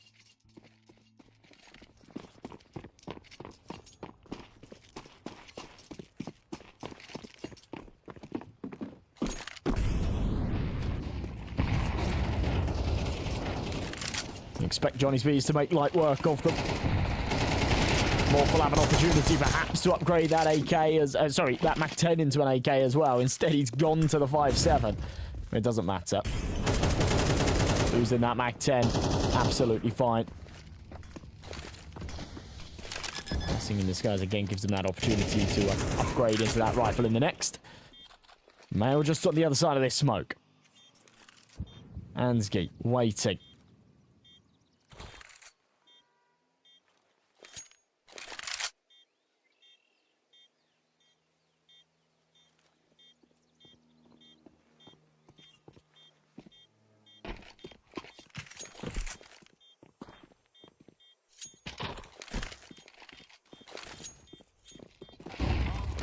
Bang in. Oh, it's awkward timing. Very, very awkward. It's okay. They'll try and make sure that he can't get that AK. Draken. Yeah, here's one on the site. They'll all go down with the ship. That is far more of an expensive round than I think they were hoping for it to be, but it doesn't matter. They get it over the line. There's no upsets. The round count keeps coming. They've got money behind them, so they're not going to be too phased.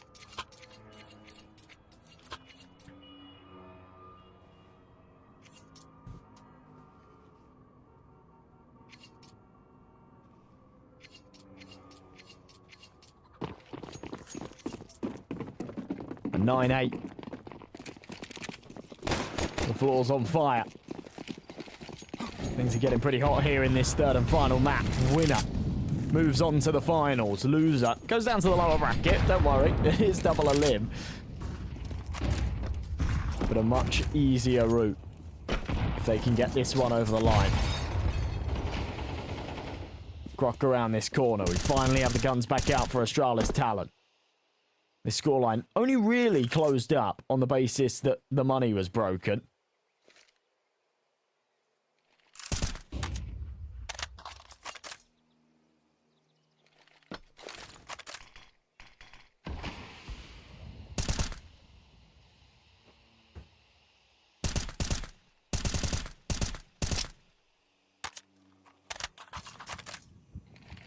Decent spam damage. Johnny Speeds have slowed this right down, though. We've seen a lot of rounds where they've been quite aggressive. And they really have slowed this right down. Big kill on the boost. Trades back. Suma takes care of Mail. Doesn't allow him to take any big multis.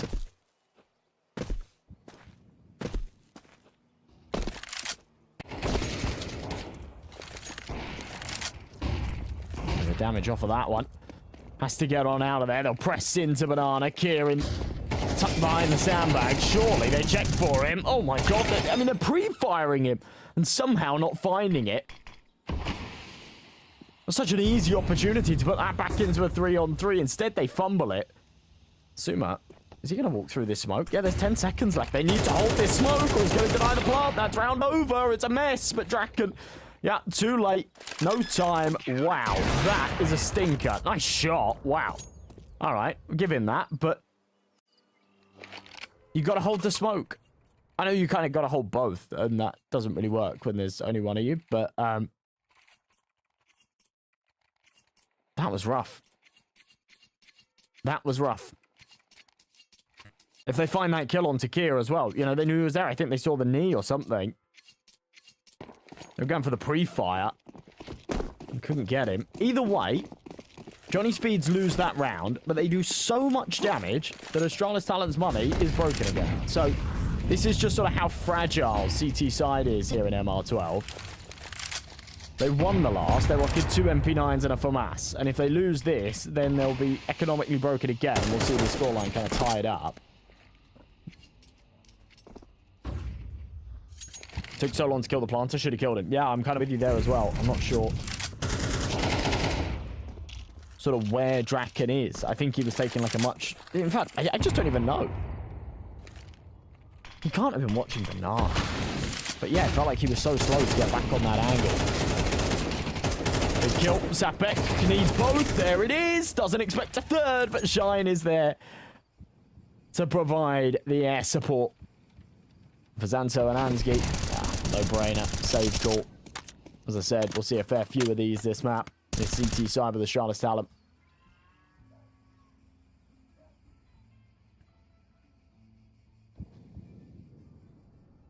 I noticed someone in the chat earlier asked why Device wasn't playing. And I did wonder if that was a real question. Just some lost guy in the wrong stream.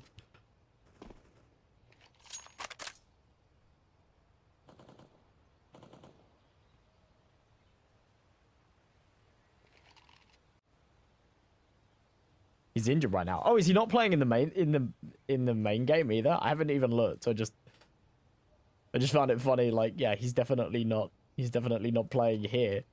I don't know. He's supposed to be playing against Mouse later.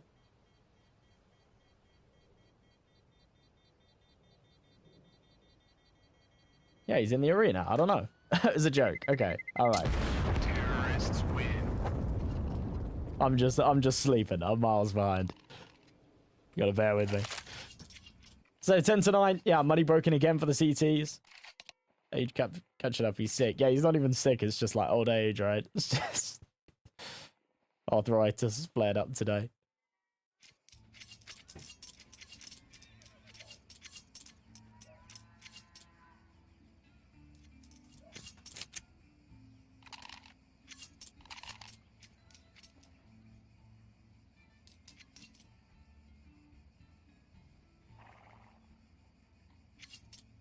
So we should see this one go 10-10. And as I said before, it's just Johnny Speeds winning the economic game here. I don't think any of these rounds have been particularly convincing, even against these ecos and whatnot. They're taking a lot of damage. Against the buys, they're struggling, but they're just about pulling ahead in many of these situations.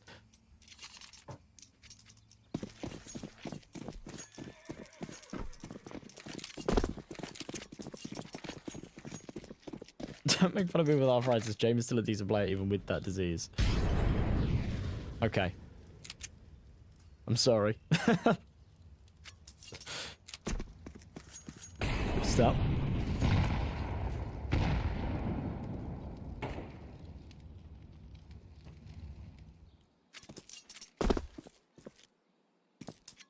I mean, the whole thing is here is about trying to put Ansgi in the right position.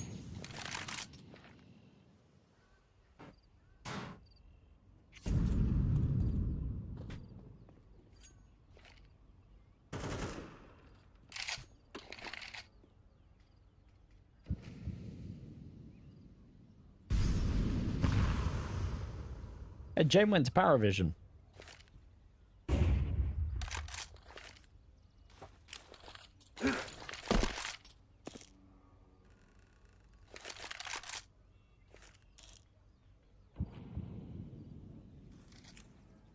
Slower again from Johnny Speeds. I like this. Just this little tempo change.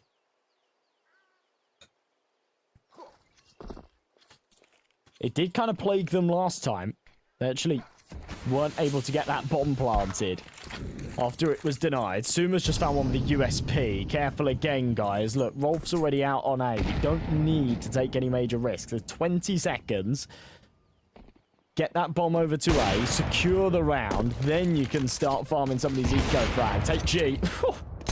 Actually misses the mark, but they run into it. Draken having a field day with this AWP, but perhaps wants to get out of there alive. It's not going to happen. Ansgi will eventually charge him.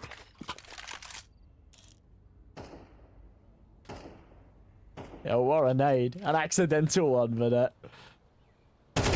yeah, that goes huge. That goes hard. Ansgi, wow, even hits the leg shot. All right. Won't escape, though. So, tied up at 10 apiece.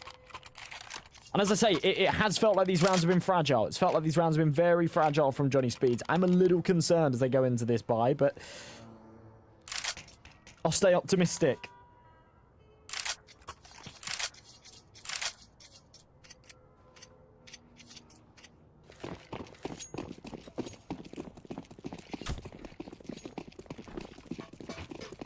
And to be honest, the money actually still isn't great here from Astralis Talent. After all that, you think, right, finally, here's the proper investment. And still, you've got a FAMAS. You did have two FAMASes, but Suma decided to sell his, buy into the rifle, but has no util. Ansgi on the AWP's already gone. Could have been an opportunity to take out Croc as well, but... and not quick enough to the trigger. And this is all just an elaborate fake, a ruse from Sapek, keeping them busy. Lost his teammates entry out onto A. No one's rotated yet, though. Double aggression there in the apartments. When are Johnny Speeds going to start to clock that this should be the stacked bomb site? Sapek needed that kill. If he finds it, round's over. Without it, this becomes a little bit tricky. Kier's low, but as is Shine. And Astralis Talent, yeah, now just clearing everything out. It'll be a peek into middle. Oh, that timing's gross. Draken punish. Now they'll start this rotate onto B. Johnny Speeds need to be quick about this. The smokes go up. They'll get the bomb plant at the very least. It'll be a bit of extra cash to come into the next round, which could actually go a long way. Double nades. Oh, just fall short. It still feels doable for Shine and Mail. But it is a tall task. It's tough to retake this B site, especially having to wait for these smokes to clear themselves. Nade does further damage. Big kill from Croc. Now all onto the young gun. 15 years old, 4 to find, but it's just the single. Astralis Talent will make it 11. But again, it felt like Johnny Speeds had all the opportunities there. They found the entry. Astralis Talent, the money wasn't great. It was only Croc on the bomb site. If they found that second kill, that would have been it.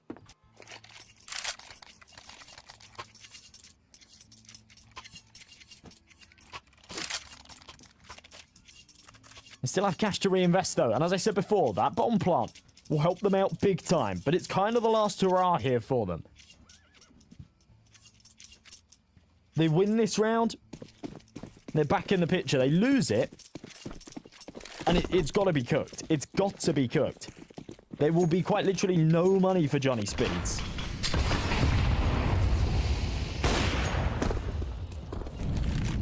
Big kill from Draken. That's a great start.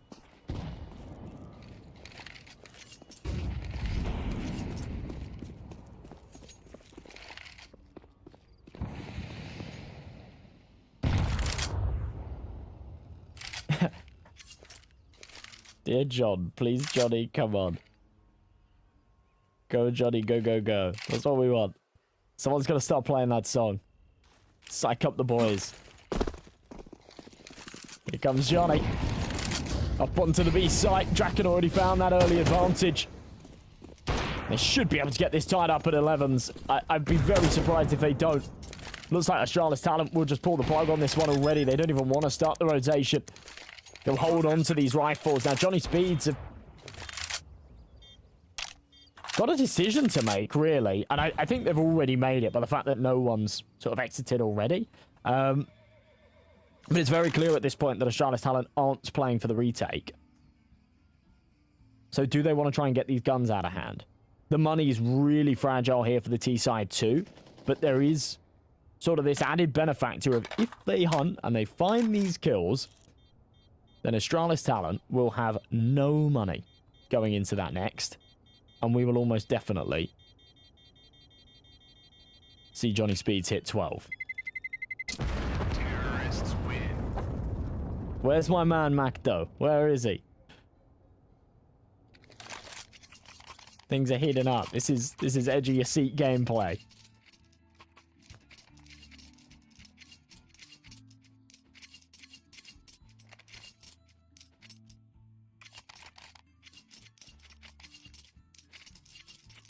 Is he even here? I think he's gone. I thought Johnny Speeds were cooked.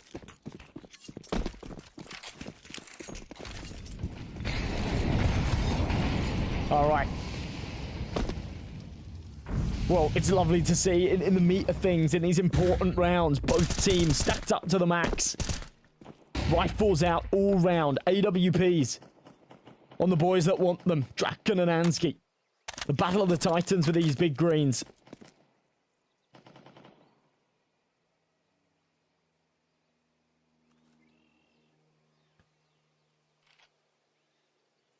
Croc has been a solid anchor, a brick wall on this B-bomb site. He's not alone this time. He's got Sumo here with him. Playing quite aggressive, quite close here on Banana. Deep nade. There's a little too deep. Doesn't do the damage. Here comes the press, at least for the Banana control. They don't necessarily have to commit off of this. But we'll just give them a little bit of space. Put the pressure on Astralis Talent. Perhaps force a rotation. They've got no one here in second mid, though. Nobody applying anything onto the A site. So I think this has got to be the B commitment. There's 30 seconds left. No info elsewhere. No info here on B either, other than the fact that they've got the Banana control. Well-timed incendiary, but, you know, Johnny Speeds can't wait for it. The fire at their feet. They're getting toasty toes. They got to just keep pressing forward. Sapek jumps across. Croc with a big kill. 15 seconds. They are yet to find a frag, but they need to plant this bomb. Shine will get it tapped in, and no one's there to deny. So much damage through these smokes, but still no kills for the T side. Astralis Talent are stacked up with a 5-man retake. I'm ready to rumble with it, but there's such little util. 2 flashes, a HE, and an incendiary. And a dream to get this one to 12. So nades come in, Shine in the corner. Johnny Speeds, they've got the advantage here, despite the fact that they haven't got the numbers. The bomb is putting so much pressure, it acts as an extra man. Mail and Draken will whittle the numbers as Astralis Talent just have to throw themselves into the blender. They've run out of time, they've run out of options, and it's going to be 12 for Johnny Speeds as they draw closer and closer. They've secured overtime, but they might have just given themselves a one-way ticket to the finals. Astralis Talent, money broke again.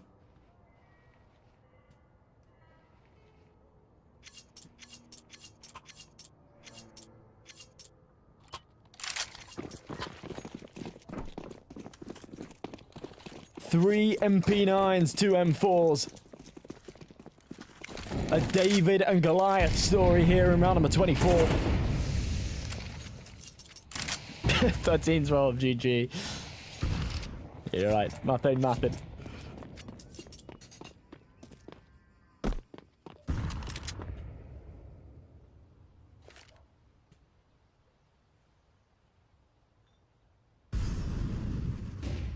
Kit. Just jiggling the angle. smoke in hand, ready to deploy as soon as that pressure comes.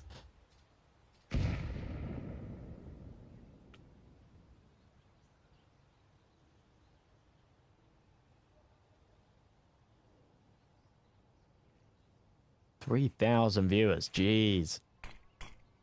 This is what happens when it gets close on a third map. Again, Johnny Speed's playing the waiting game. Super slow here in the last 40 seconds. Mail taking a bit of ground. Don't go through that smoke though, my friend. Not without a bit of support. There you go. Arch smoke comes. Library one as well. But he hears gear up close. Can't win the battle. Man advantage goes Astralis Talon. And it seems like it's back to Old Faithful. If it ain't broke, don't fix it. It's back to B, but the MP9s are still firing on all cylinders. Draken eventually trades it, but a 4v2, make that a 3v2. And Kia span through the smokes, perfect. Might even be able to deny this plant as well. Looks like we're going to OT. Yes, we are. Oh my. Just like that. No faith. Counter-terrorists win. My heart can't take it. 3 MP9s and they get it done. And Johnny Speeds are just... I don't know. They get a little bit hasty there. I mean, they've run down that clock. Astralis Talent keep bringing them the smokes. They keep delaying. And yeah, the Swedes sort of say, oh, screw it. We need to sort of play through this. Mail gets aggressive on long, loses his fight to Kier. The B pop through the smoke doesn't have much more success either. It all gets very messy.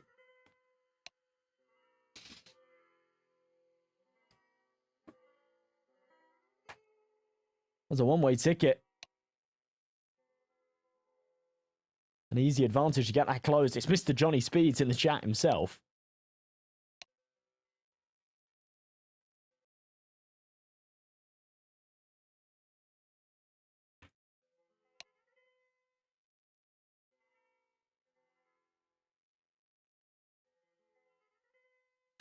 Chat full of attention seekers. I like that.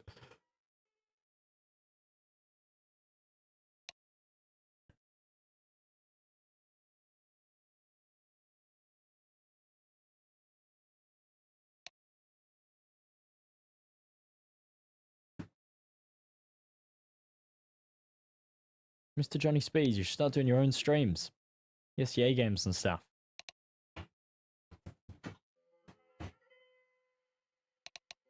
Sure the fans want to see it.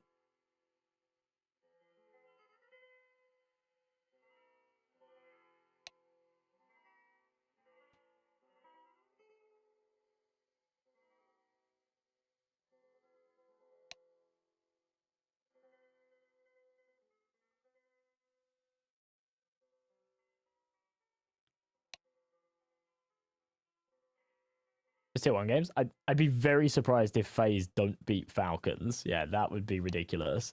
I guess Mouse to beat Astralis as well. Yeah. I used to be a big Mouse fan. I've kind of been a bit disappointed with them, like, recently, but yeah, I was there with them for their Pro League win in Malta last year. Actually, it was the year before last now. Jeez, we're getting on. But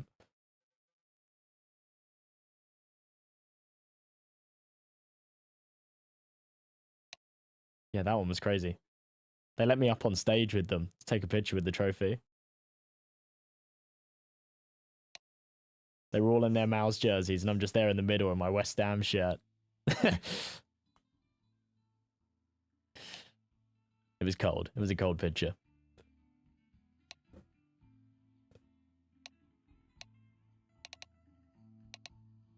But yeah, I think they're better than Astralis.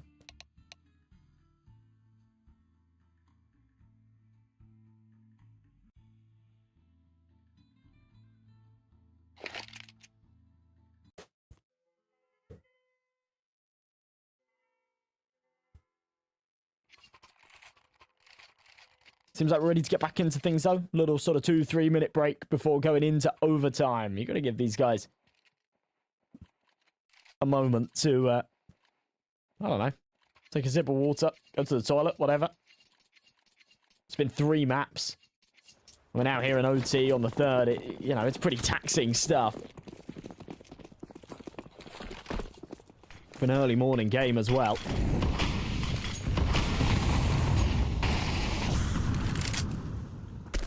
Overtime ready to rumble, though. Draken has been doing God's work on that AWP. 23 frags. Needs more, though. Sapek charging forward. Brilliant kill. The flashes are perfect. And the support to wipe out Ansgeet. We've seen such little action from Johnny Speeds here on this A side. Finally, they show us what they can actually do here. Nice little bait and switch too. Mail taking out Kit. This one's definitely going the way of Johnny Speeds.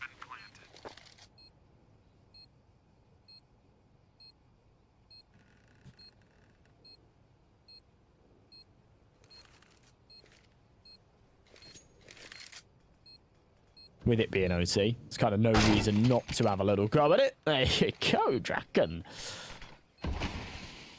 Wasn't even slow to the trigger there. I think it was Watsuma just being lightning fast. He's been another major player in this game. 23 and 15. But he can't do anything more there. Mail doubling it up. And sending him next day delivery back home.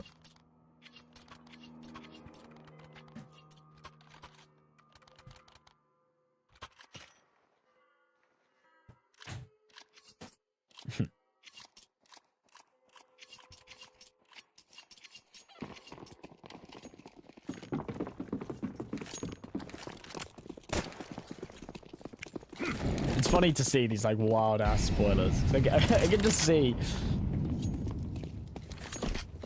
how half of you are wrong, which means the half of you are right are probably also guessing, right? Who's this male guy? He's 15. He's 15 and he's a gamer. Zapek. Oh, thought he'd maybe be teed up for 2 there. Couldn't quite get it. Yeah, you don't know who to believe. The answer is nobody. The answer is trust the process. 3v3. Oh god, Kid. How they've taken so long to trade him there is a little bit worrying, but eventually he'll go down. There's a lot more damage than he should have been allowed to.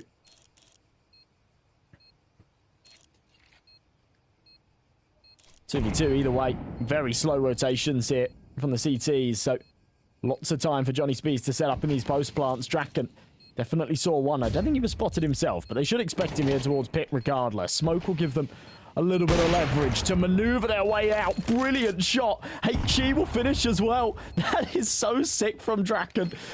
And there isn't really time on this. Croc's just got to jump on this bomb, and as he's defusing, Draken will just charge him down, but the smoke covers it. Oh my god, that comes close. With 14-12, the spoiler was correct, but I don't think they knew it. Austin, you go with his casting. Hey, brother. This was a last-minute one, and when I say last minute, I'm not even kidding. It was halfway through the first map without a caster.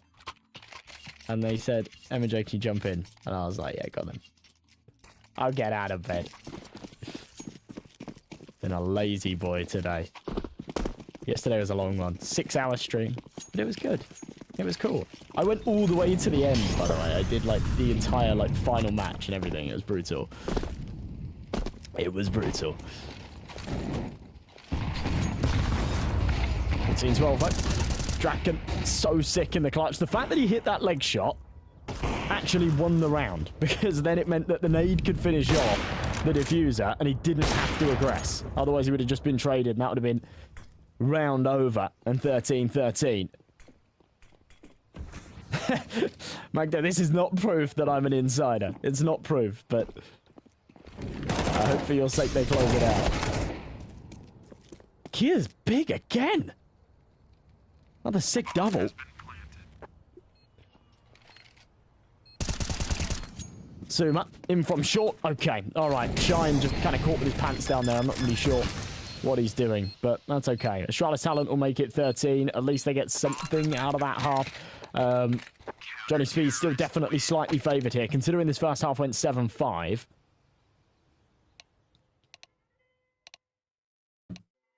I think you sort of expect them to take maybe 1 or 2 rounds here on their CT half. At least 1, but we'll see. I know it's Mr. Speeds in the chat. I can't believe it. Where's Mrs. Speeds? Or is there? Is there a Mrs. Speeds? I don't know. If I was asked you last night at 2 a.m., you were like, no, I've got to sleep. I feel that. I feel that. Are we doing Bucharest? Yeah, yeah, we can do Bucharest. I thought you were saying we are doing Bucharest. I was like, we've been hired to do Bucharest. No, we'll do the open quals. I'm around. I'm not doing anything today either. I kind of wanted to go to the market and see. Boss man, buy some more. Buy some more definitely real clothes. But I don't know. Maybe we won't have time. This one's overrunning a little bit.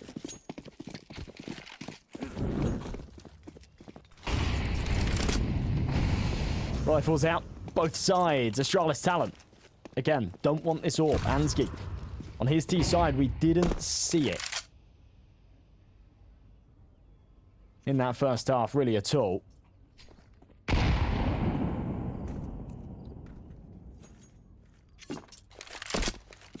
Little jump spot. Croc will see him on the corner.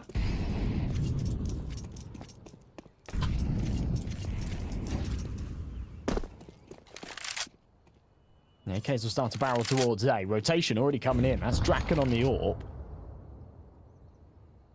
I thought he was going to post up there on Archway. Instead, he's actually sort of playing through this. He'll now hold the smokes. It starts to fade. He should have the drop on Kier. Somehow misses the shot. Now things come into question again.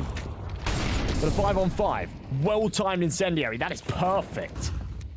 They might just buy time for another rotation. Now it's Shine to join the party. Nice shot from Croc. Man advantage, but they've still got 3 more to deal with. And what is that? Shine messy. In fact, sorry, not Shine. That's Mail that's made a real mess of that one.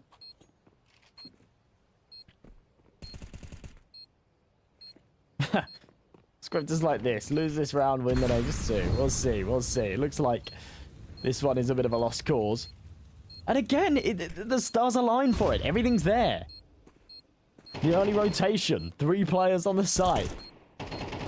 They had 4 by the time the pop actually came through.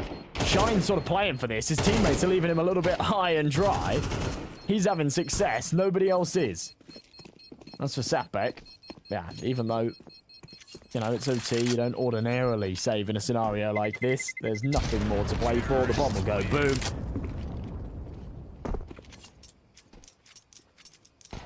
$14 apiece. One of these 2 teams needs to take both of the following rounds. If they take 1 each, then we go to more rounds. We go to double overtime.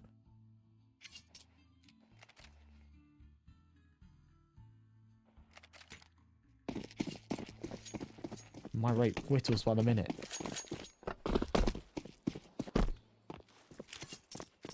We're good. Have I ever worked with Sneaky Beaky? This, you strap yourself in for this. Yes, I've worked with Sneaky Beaky. Believe it or not, our mums were close friends before we were born, and we were actually kids when we were babies. I've got pictures of us together as 2, 3. I was at his 3rd birthday party. So yeah, me and Sneaky Beaky go way back. Way back.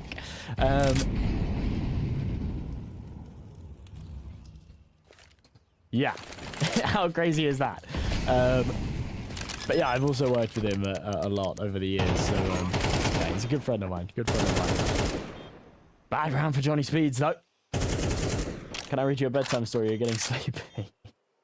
Not right now. Maybe later.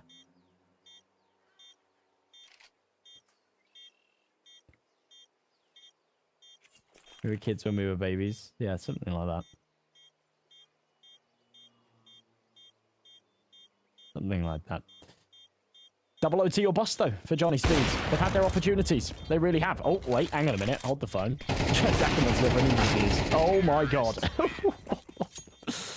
Nearly, nearly. The thing is, right? The thing is any other round, I think Astralis talent were already exiting at that point, and Draken actually has a decent shot at that, right? He has a decent shot at getting that done in the Ninja Defuse. But in a round like that in OT, Astralis talent don't need to take any chances. They can literally stand on the bomb site and go down with the ship. There is no need to exit out of that site whatsoever. So here we go. Double OT. Needed here for Johnny Speeds. Double warp setup. Shine with one over towards the B-bomb site. And Draken with the other on A.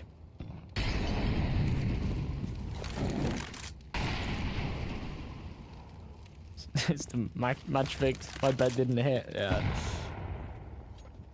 Always, half the people here are upset, right? However it goes. Trades out on the A-bomb site, though. Mail's done well. He's taken one. Rolf with another. Mail very low on this site. Very, very low, but they're spamming away. And every second that it takes them to find him is more time bought for the rotations. So Mail's done incredible work to stay alive for as long as he does. 2v2. C4 yet to be planted. And again, just more time bought for the rotates to come in. Incendiary on the site. Flashbang over. Sapek's going to start to walk forward towards this Moto smoke. And shining from short. The AWP not really the right tool for the job. I'd fancy it on Draken. Shine's also had a good game. 20 and 15. Bomb still ticking. 20 seconds left. Smoke down. In case someone comes from pit. Swaps to the hand cannon and lands the head. Now they can just crunch it together. But it's Shine doing it all. And double overtime we go. The Swedes stay alive here on Inferno. And it's all on the shoulders of Shine. And the hand cannon that he wields. Oh my. Alrighty. Alrighty. Worst two players alive for Johnny Speeds. Get out of here. Get out of here. He's a gamer. 002, you have to read me a bedtime story now. What time is it for you? I only got up a couple of hours ago. It's the morning. It's early afternoon. It's prime gamer. Well, it's not really prime gamer hours, is it? Prime gamer hours is like 2, 3 a.m. That's where legendary amounts of elo get lost into the void. You're a night owl. I feel you. I'm the same. I'm the same. System, my bro in the chat, he's an early riser. He gets up well early. I don't know how he does it. Level 9 away. Get it? Don't expose me like this. Don't expose me like this. I actually lost so much elo this week. It's unbelievable. Like maybe 300? Something like that. It's gross.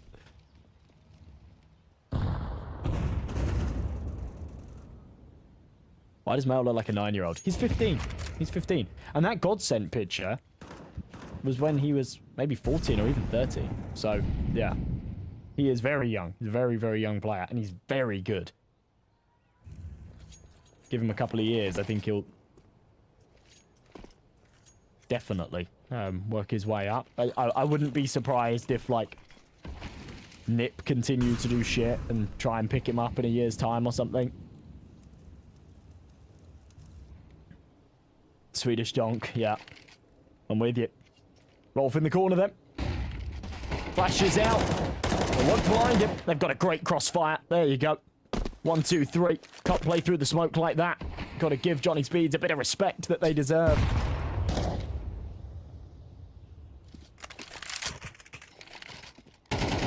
Now 2v2 lost the game for Astralis. They're going to be tilted, right? I think there's no doubt about that. You lose a round in that kind of fashion. And, you know, the opportunity to close out the game as well. The same goes for Johnny Speeds, though. Remember, they had the map point in the series point in regulation. And they lost against MP9s. So, there is that. But, what are the chances of no spoilers? 0. 0 chance.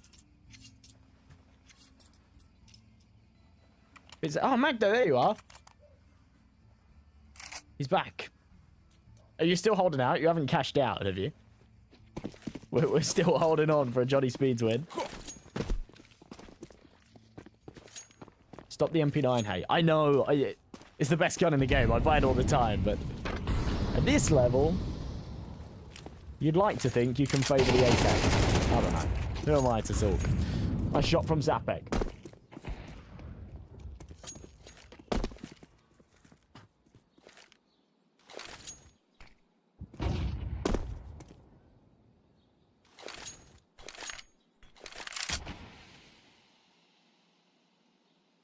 Johnny Speed's just playing the long game, right? That's kind of how it feels.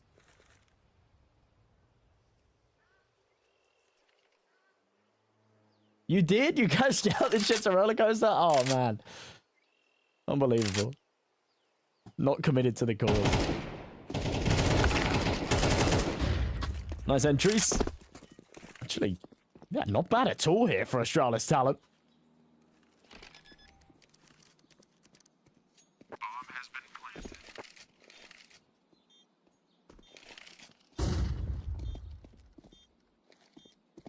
Mutate's coming in, but all three from the same position. They won't flank here. Trades are there. Mail. Oh. Just about saves the day. A bit of BM at the end as well. Really? Really? Was that necessary? Really? Unbelievable. Unbelievable. Counter-terrorists win. Just ridiculous. Just ridiculous. Pure cinema.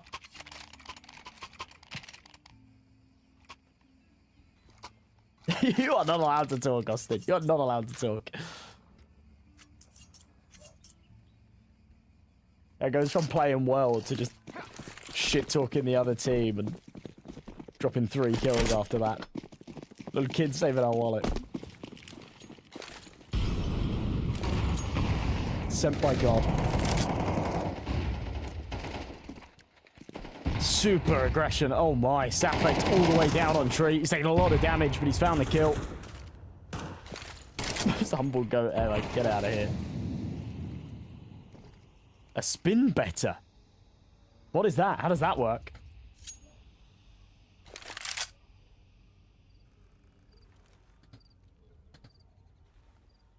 It is until 19. It is until 19.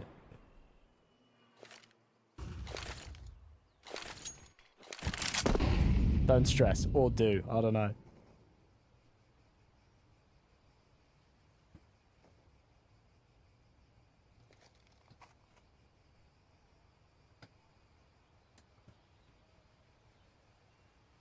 Draken just on this angle.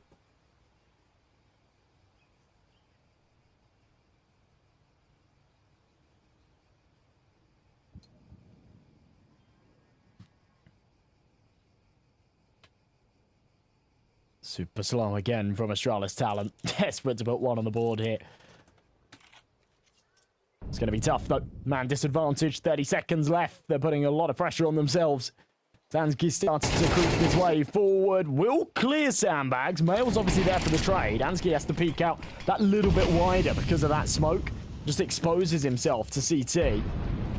Come on, Mail. Are they really going to flash him through this? Oh, this is bold. This is bold. I don't like that. You've just thrown away your man advantage. You've given them the chance to now get this bomb down. Bomb has been planted. If they tapped it, fine, but they hadn't yet. And now a 2v2. Draken creeping forward. Does find the arm. Big shot onto Suma. He's been a beast. He's been quick. But no match for the legend. As the York now has to pull off the 1v1. Smoke starts to fade. Knows that he's in it somewhere. And the confidence on Draken to not scope in. Wait for that smoke to fade. And know that even with that orb, he'll scope in and adjust quicker than that rifle can react. Is something special. Unbelievable.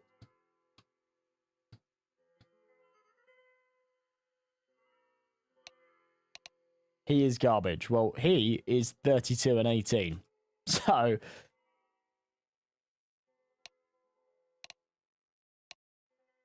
sit put for now.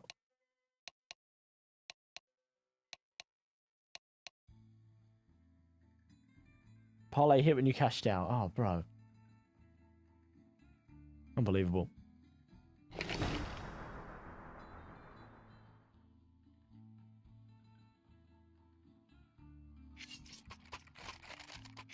So, Johnny Speeds, looking to just carry on their momentum. They've taken 3 on the bounce. They've already secured themselves triple OT if it's needed, but I think this might be that finishing stretch.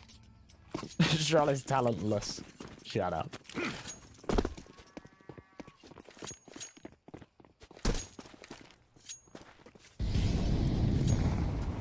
Where's the dude that was yapping about the free Astralis win? He's gone. He is long gone.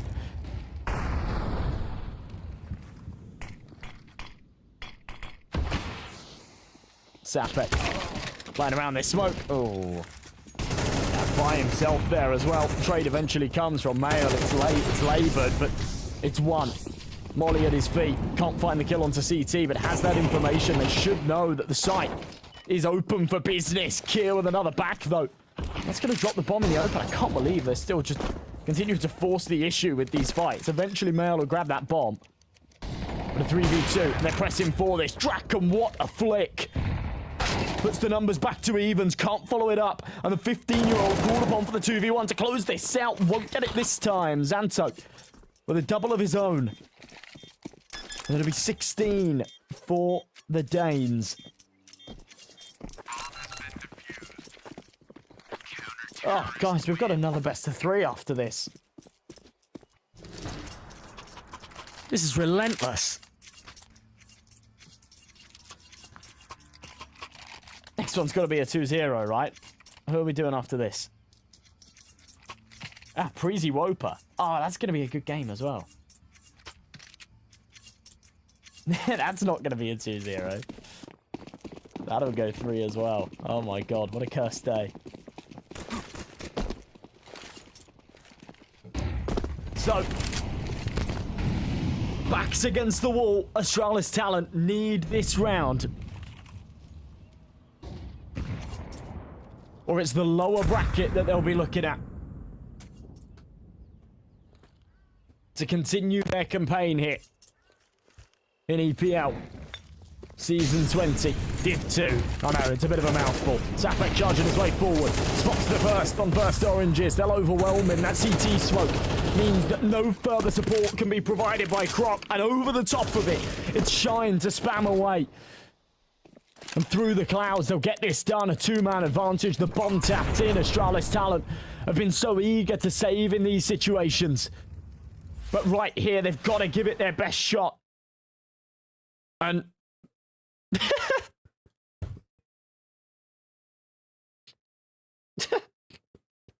All right, so we've just had word from production. Game crashed. We don't get to watch the last round, but Johnny Speeds won.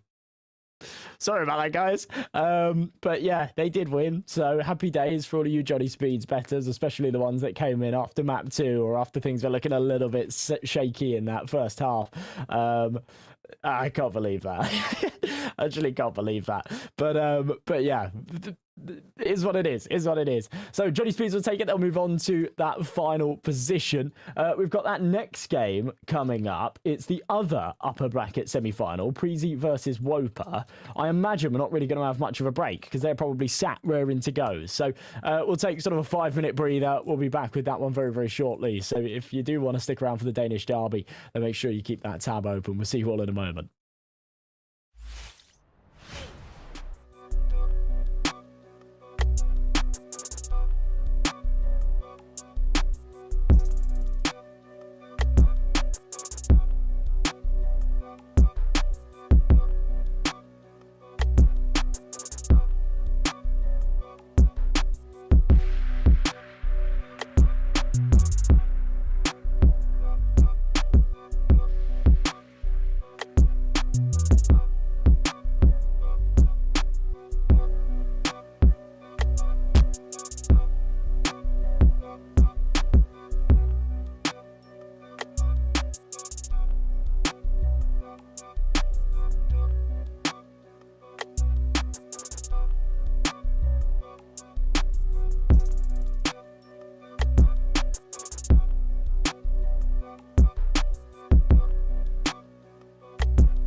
Welcome back, everybody. Sorry, we didn't have the camera segment. That was very, very quick.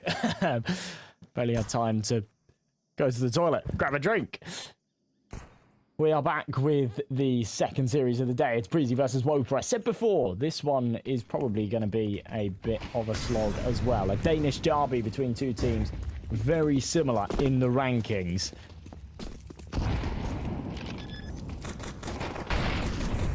It should be a good game. It should be a very good game.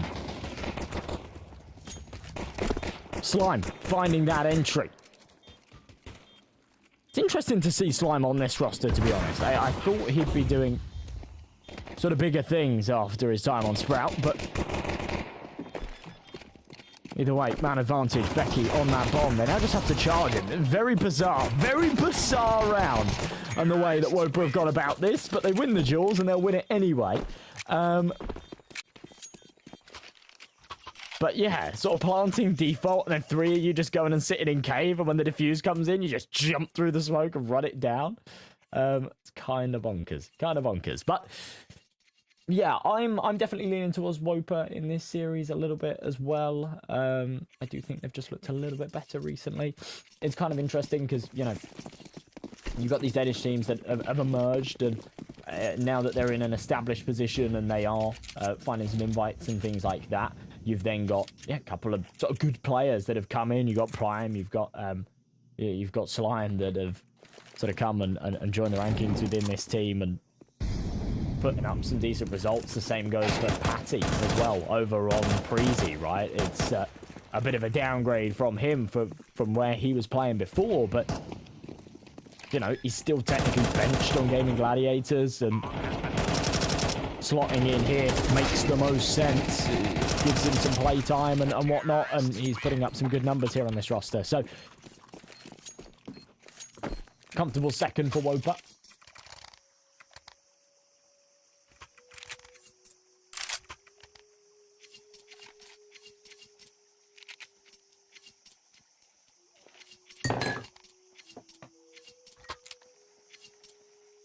I just spilled water everywhere.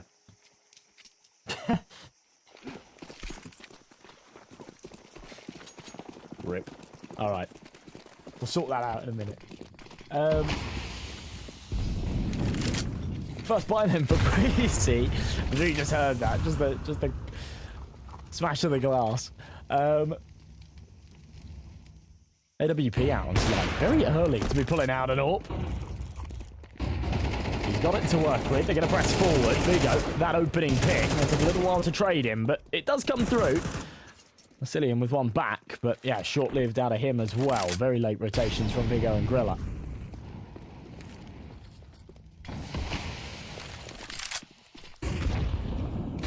G. Land deep. Big kill. Back to a 2v2. Nice shot from Slime.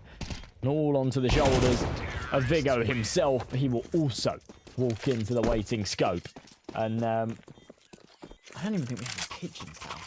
Shit. Right, give me 1 second.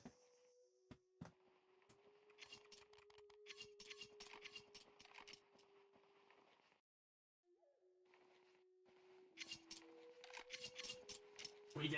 We just bought new kitchens out. We're winning.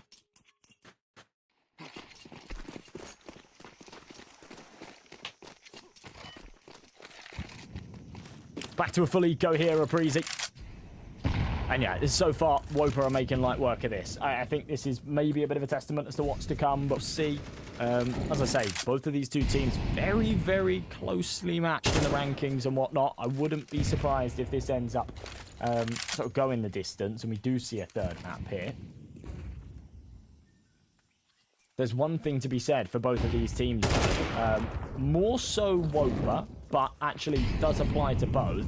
They really have been smashing out these officials. They have so many blows under their belt over the past 3 months that, you know, there's a lot of data to go off of. They have a pretty deep map pool as well. They're quite comfortable pretty much anywhere. I think that does them a lot of favours. Does them a lot of favours indeed. Eco round bears no fruits here for Preasy. Asilian's Zeus doesn't get any action either. I was really hoping to see it, but we don't, so unlucky.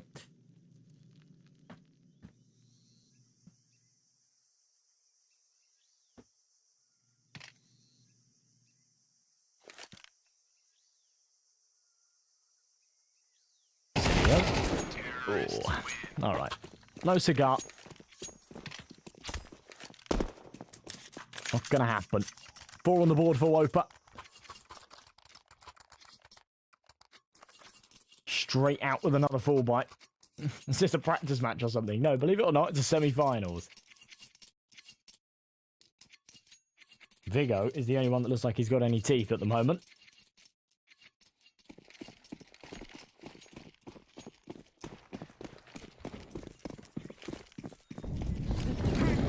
Even then, it's not been anything too flashy. Nades over.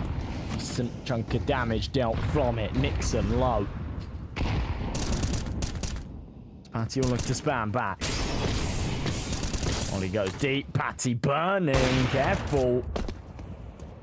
A shot from Astralis. Follow it up.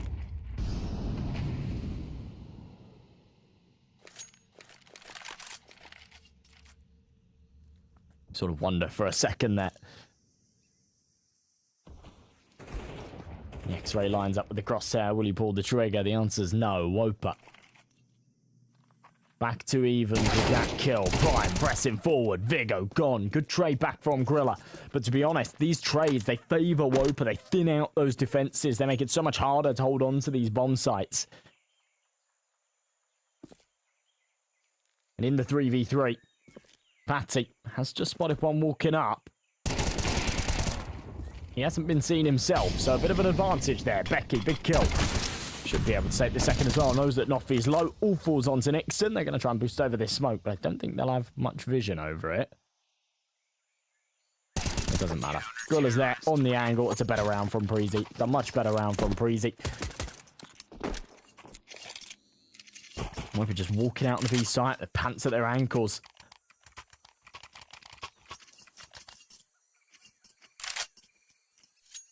A bit underwhelming.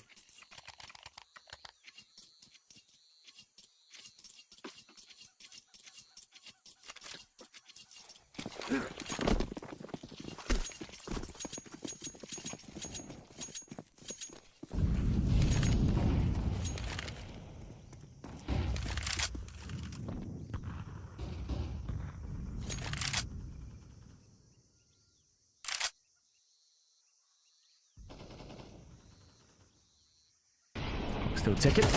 Nice little trade early on. Okay. Over-aggressive from Preasy. They're going to be punished for that. Of course they will. They've lost the B site with it. One will be retrieved. You've already got Slime up, so I don't know why they're taking so long to get this bomb planted. They've got all the info. Slime came up from K. At least I think he did. Yeah, finally, that C4 will go down. So, Molly Imp, Fester's already insta-smoked it. HG will go down. He is living on borrowed time, and no support can come to save him before he falls, but either way, seems like they'll get this one tidied up quite nicely. Vasilian all by himself. They seem to have a good idea where he is as well. HG will do some damage. And he is just quite getting his boots right now, shaking in the corner. Does fall. Slime will take it out with the AWP. They were not going to pick up a secondary, of course, on the T side here on Ancient. Got Vigo over 31.5. Okay. I mean, so far, so good. I think he hits that as long as they don't get smoked. If they make this map competitive, then I'm pretty sure he hits that. He's a good player. It's just, yeah, if they get smoked, then he might not get that opportunity.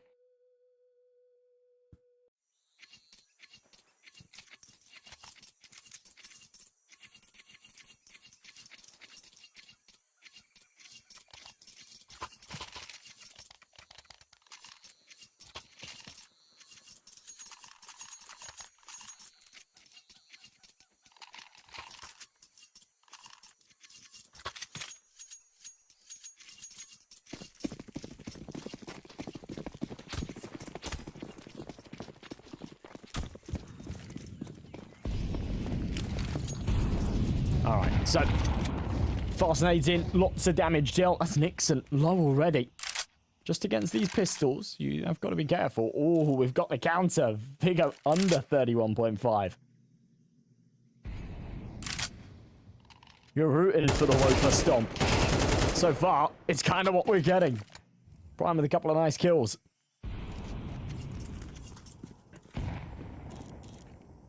He's 10-1 right now as well. He's actually just farming. This is the thing. You've almost got like a bit of a super sub within this roster in Prime. A really good player. Someone that impressed me. Long tenure on Tricked. I thought he was fantastic. I thought he was, you know, there was a bit of shade on him because Lucky was the star of that roster, but I actually think he was one of the best players there within that team for sure. Especially like some of his deagle rounds and stuff, and those force buy situations, he really just like turned. I've had so many magical moments from Prime in games that I've casted over the years where they're on like a pistol force or something, it seems down and out, and then he would just land 3-1Ds and just win it for them. So yeah, he's a very, very impressive player in that regard.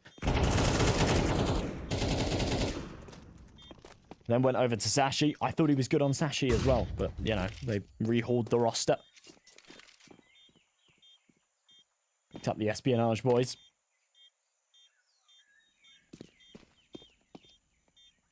Pushed him into inactivity, and now he finds himself here.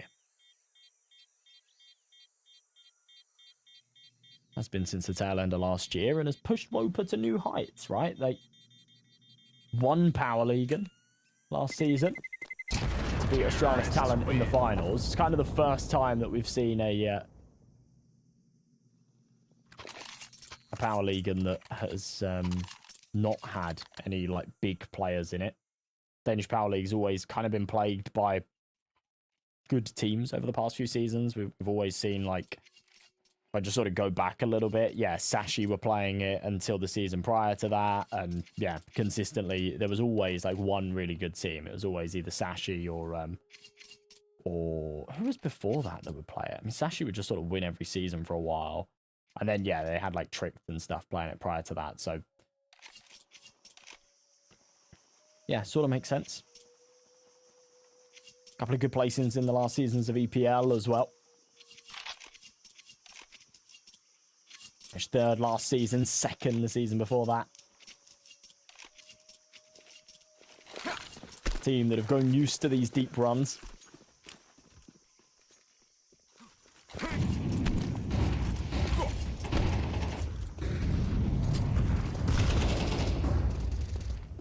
It's yesterday that hard to pay from Rainbow Six. Tactical depth wise, you know, I've got to give it to Rainbow Six, but mechanically, Rainbow Six is much easier.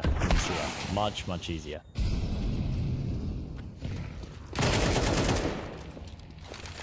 All right, Nixon.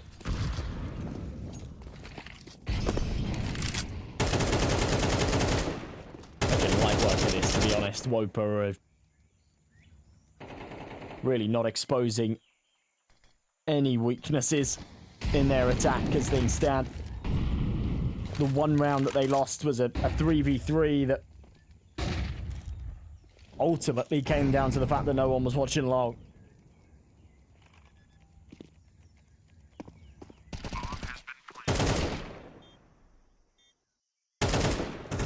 Nice to get him up close and personal. Nice kill from Grilla. It keeps this retake plausible, but again, you've got a Cillian with an AWP. You haven't really got any util. You haven't got kits on either of them either. It just gets so difficult. Flash falls on deaf ears. Won't find anybody. Buster does go down. The bomb's only halfway gone, so they have still got a little bit of time to work with, but not a lot of it. That lack of kit puts a very short fuse on things. Nixon will clean up. Nice stuff from WOPA. Preasy giving them a little bit of a run for their money there at the end, but yeah, not bad at all. Prime over 13.5 headshots looking really good. Yeah, Jesus, that is looking really good. 12 kills, 67% headshots. That means 8 of them. He's on 8 already. Yeah, you're cooking. You're good, I think. Prime's such a headshot machine as well. You have Vigo, Becky, Vesta, and Noffy all over. You need overtime. That's a really bold one. You're quite literally just betting for overtime there, right? Because not all of those players can have a super performance, so you are literally just betting on it going to OT. Grilla, gonna add a couple to your tally, or maybe just the one as he keeps pressing forward, catches the reload, makes it a 3-piece. That is better. A nice bit of aggression.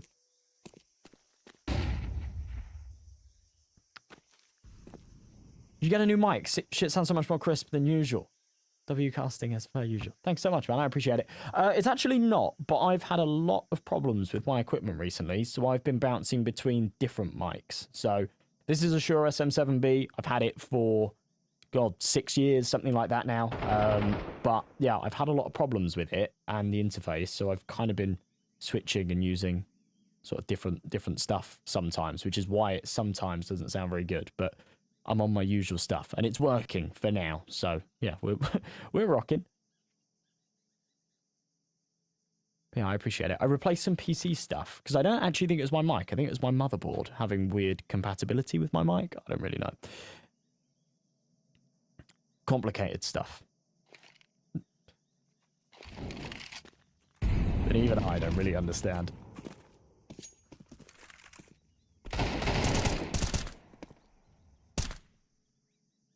Yeah, you have the same issue with your ports. Yeah, it's so impossible to diagnose that kind of shit. It's so impossible. Something stops working and you think, is it the actual thing or is it my motherboard ports? Or, yeah, I don't know, horrible. Chat's so supportive now. Your game is all over the place. I mean, right, so this is, you know, Danish derby, firstly. And these two teams are, yeah, as I say, pretty evenly ranked. This is like quite a nice matchup. This is quite a nice, friendly matchup. In yours, oh, I don't know. I think there was a lot of angry Astralis talent bettors that lost a lot of money that game.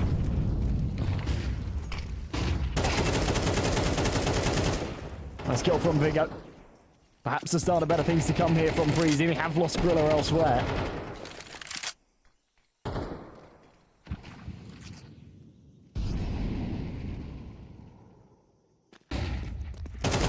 Viggo's just going to keep pressing. All right.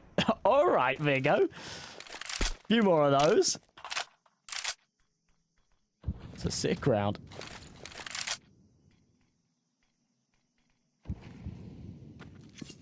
Yeah, Mail is awesome. I miss Spooky too. Spooky was... I mean, Spooky is sick. He's doing better things now, right? He's at OG.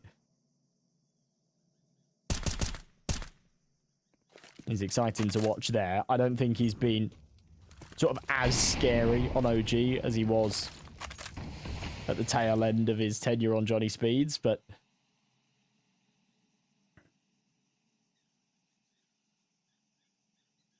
You know, prestige behind the organization and yeah, generally the support that comes with it, right? You're under a big brand with funding and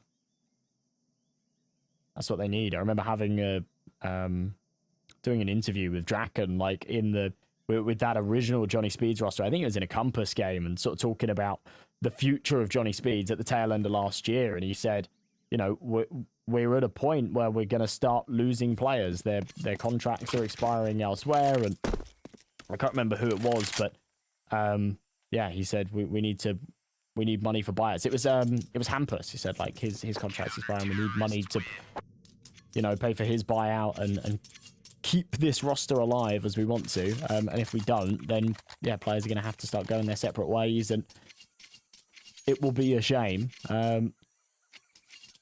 But yeah, same with us, long lifetime contract. That's the way to do it.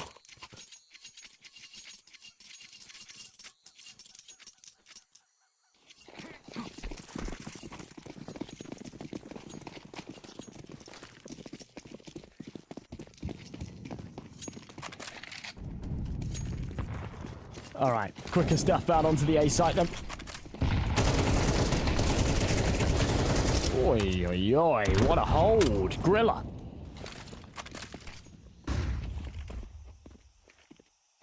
The bouncer that's checking IDs. No one on WOPA seems to be old enough to get in.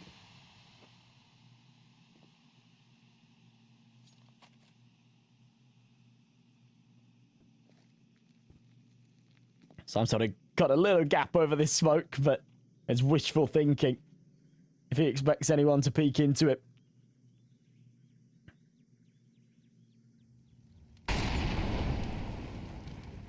Deep molly.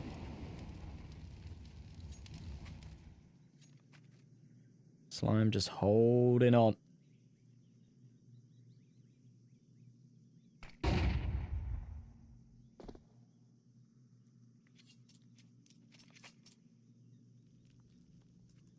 WOPA, more like Copa. Shut up.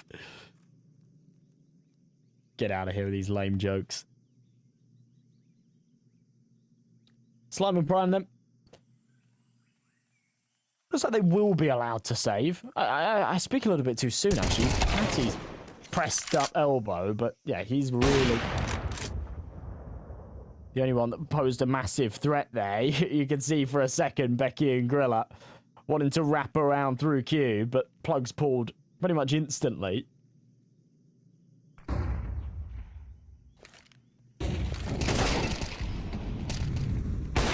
And they're still desperate to get rid of these guns. Slime's doing incredible work to hold on to this AWP. Adds a few kills to his tally.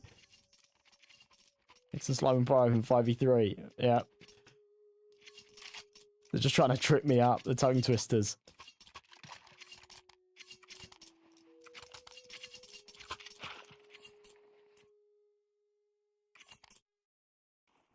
This was a commanding start from WOPA, though, and it was pretty short-lived. It actually looks like we might see a 7-5 half.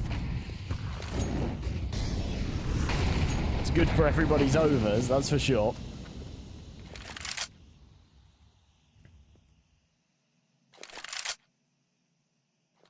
Nixon just getting up close and personal. Let's be aware, though. Yeah, they've got aggressive. He seems to know it. Becky. Right there. Head taken off. He should be aware that there's another. He wouldn't just be pushing by himself. And Patty next on the chopping block. I'm not really sure why Preasy have gone for that, but it's cost them. I noticed these terrible jokes. I couldn't take them anymore. This Costa's really cool. Thanks.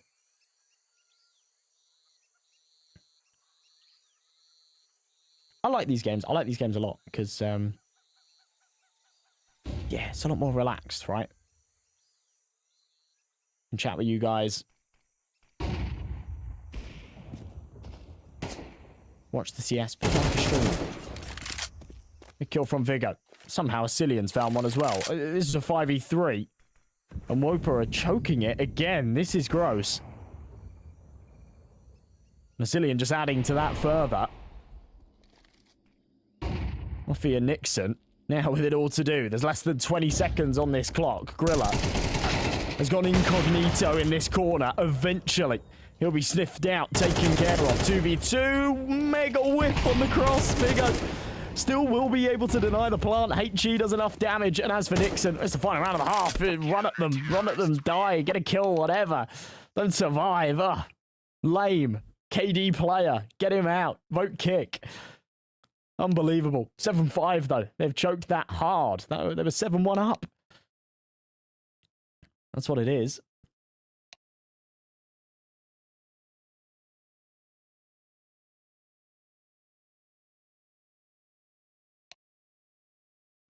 Stop glazing him. You're going to spend all day with him. He's going to have an ego. I was going to go to the market, Austin, but I don't think I'm going to have time. I think this one's going to finish too late, and then we'll be jumping straight into the open call stuff. I'm not that bothered about doing the first couple of games, though, because they're just always crap. They're just against, like, level 4s. So, I don't know. We'll see. We'll see who's playing.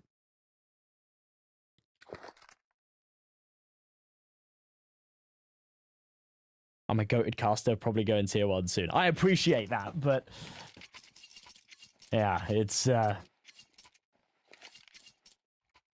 don't know. It's a tough world. It's a tough industry. It's not always the case. I've been doing this for 7 years now. I've done a couple of tier 1 events, but I'm nowhere near a staple to be at that kind of level. You're level 4, but some respect in your name. Of course, I have respect in your name. Is it a T-sided map? Not really, but I wouldn't say it's particularly CT-sided either. I'd say it's fairly balanced. So Preasy have definitely still got a shot here, especially if they can win this pistol. Press him right through CT. Oh my god, look how much space they've taken. What is happening? This is all being heard by WOPA, but they're sort of scratching their heads, and I think Preasy are doing so as well. I think we've just pushed all the way up Red Room. We've not found anybody yet. They will eventually take the disadvantage, but... Oh, Gorilla. Grilling them right now.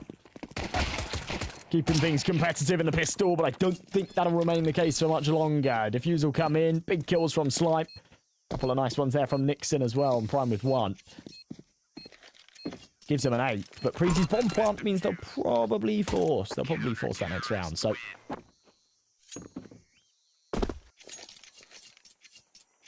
But yeah, it's kind of sound. You guys chat. You guys, even though it's like, a lot of it's like degenerate better talk, it's, yeah, it's cool. You guys keep me company. A lot of these, like, CCT streams and stuff, firstly, they'll say, don't interact with chat, sort of like a little bit unprofessional, whatever. Trying to, you know, put on that premium product. And secondly, yeah, no one really talks. No one really chats, so... Just people saying, follow my Telegram for fixed matches. And they don't seem like the friendliest folk.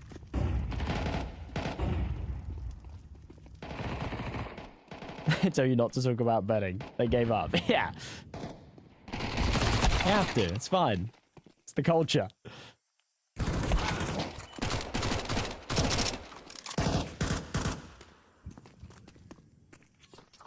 Better stuff from Preasy, though. That aforementioned Force Spy has again got some weight behind it.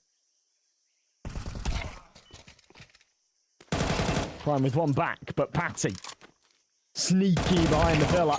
And Gorilla down below will do the same. It's perfect from Preasy to keep this one competitive. And a mega round from Patty on his Galil. He doesn't even keep it. Upgrades into the AK.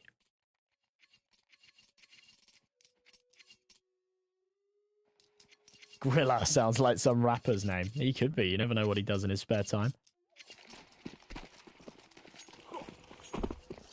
You bet on Novi. Is that the only player that's not performing as well? Everybody else is actually putting up sort of decent numbers. How many headshots Simple have? I don't know. Probably none. Washed.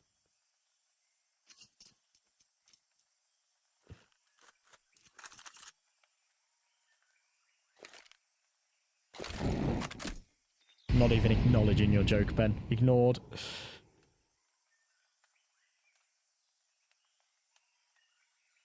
Wasn't even him that put on the thriller, it was Patty. Pulling a rabbit out of a hattie. Yep, you can have that one for free. You can write that one down.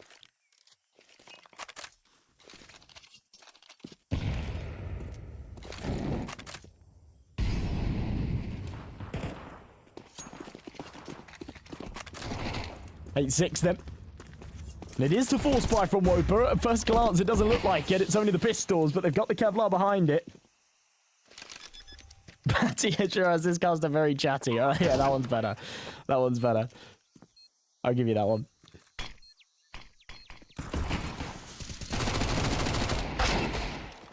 Ooh, nice shot, Slime. Problem is there's no kits, and there's not really any util either. There's a single smoke grenade, so a retake that you kind of want to go for, but you can't. You're going to be on an eco in the next round, so yeah, hold on to these pistols. Accept the fact that you've lost the sight without any real contention. Caster has a bet on Patty? No. I don't. I'm sorry.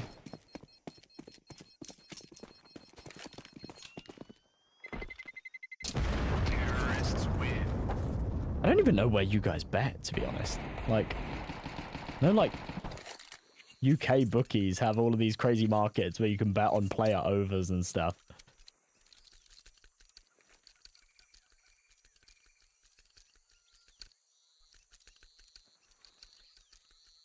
I passed the vibe check. Thanks. Much love. Oh, prize picks. Oh, all of you are prize. Okay, fair enough. Fair play. Maybe I have a look. Maybe I have a look.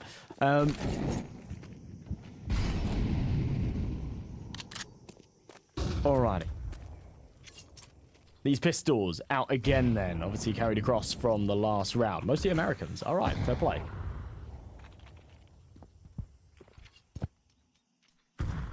I'm coming next week, Wednesday. Wednesday, I'm off to Philly. System in the chat as well will be there with me. We'll be doing a bit of land casting. I know.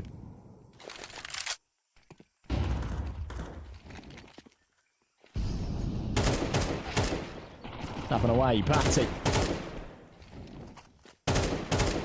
Struggling to find these heads. Making a meal of this, to be honest, against the pistols eventually. They sort of get that one over the line. Not done just yet. But at least they'll have the advantage. Patty. Attack down low as well. Slide. They're the one player that maybe could have had a say in that one. Wiped out. Nixon's got the right call. He's here on B. Patty's going to go check for him, making a lot of noise. Yeah, runs out just to confirm it. That sacrifice play is ridiculous. I kind of love it. But yeah, just throwing away the AK, running at him with his Glock, and just saying, yep, I was right. He's on B. Go away, guys, quick.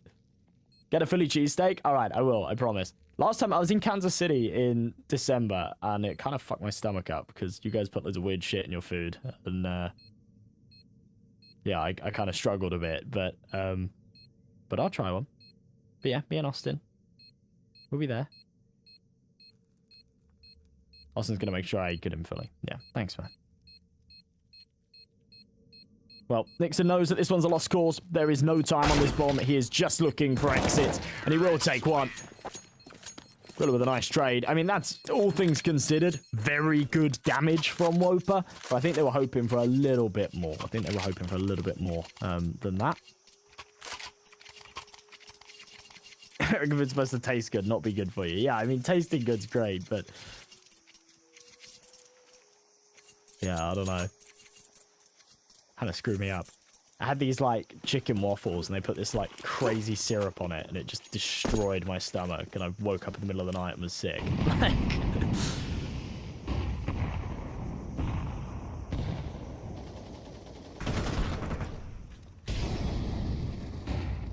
no, it wasn't maple syrup. It was, like, this really sweet, like... I don't know, it was almost like it was white. It was white, I don't know. I think it was just sugar and, like... I don't know. It was too sweet. That's about right for Philly. You used to live in Pennsylvania, so you know. Okay.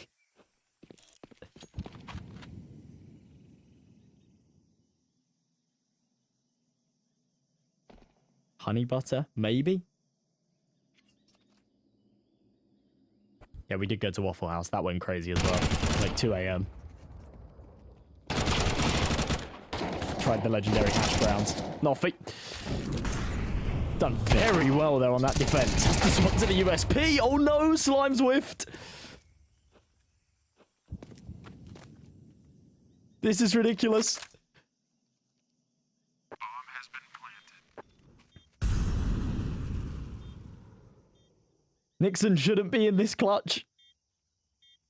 This should have just been a clear-cut 2v1. They could have denied that plant. Now he's got it all to do.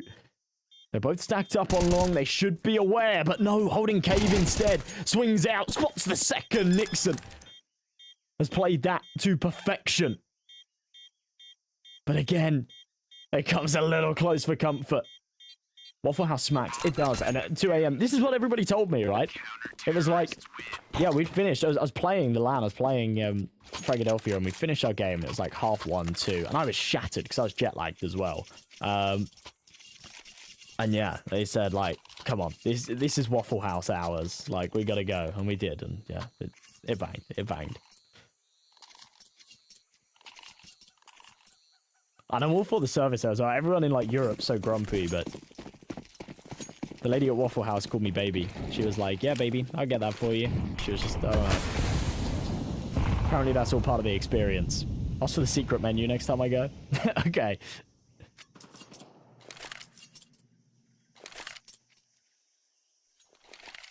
Did I see a fight? If not, didn't get a true experience. I actually didn't.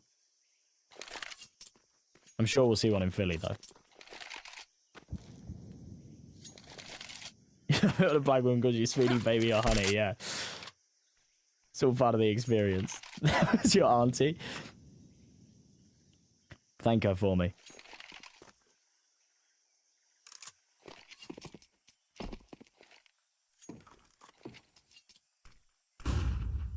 All right, so edging towards the finish line.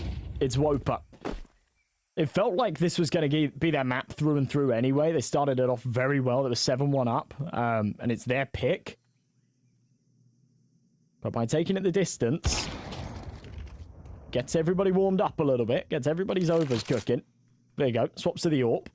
Slime on the other side of this. Oh, big shot. Big shot.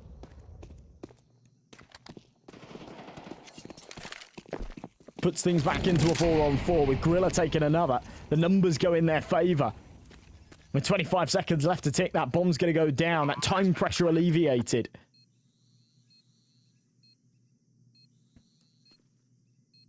And Vigo is showing up. He's showing up in a big way. Him and Gorilla doing it all here.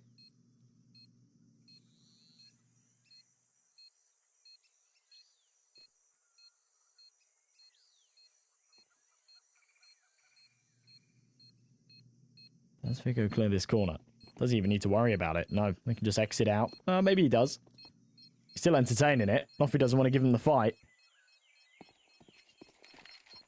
Yeah, you just hear him stomping around, prioritizing, holding on to that M4. That's the whole point of the save, right? You end up going down, then kind of defeats it. Nixon. Yeah, it'll take the fight if it's given to him for free. Doesn't want to peek into a duel.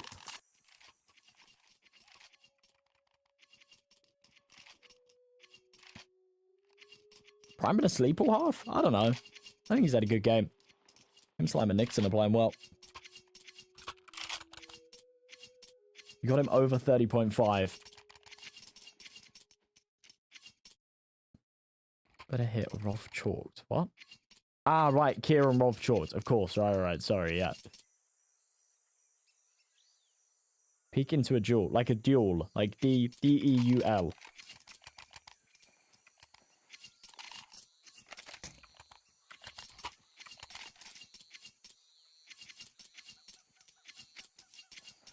I'm with you though, Ben. This is what I was saying last map. People were like, oh yeah, message me for betting advice. And I was like, he said, someone in the chat was like, oh yeah, message me for betting advice. I have 4 years of experience. And I was like, look, take it from me. I have 11 years of experience and I don't have a fucking Scooby. I don't know. I don't know who's going to win this game because at this level, it's so volatile. It's so difficult to predict. You can sometimes do like, yeah, certain players to perform and stuff. But yeah, in terms of sort of sure things for teams, yeah, it's never a sure thing. It's never a sure thing. Nice shot from Becky.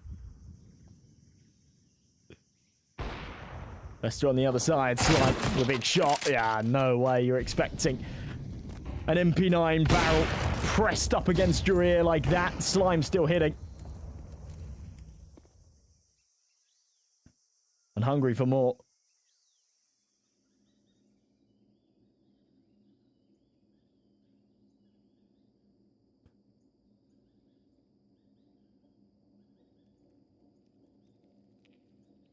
An advantage here for WOPA. It feels like Preasy have sort of hit a bit of a wall. They slam the brakes.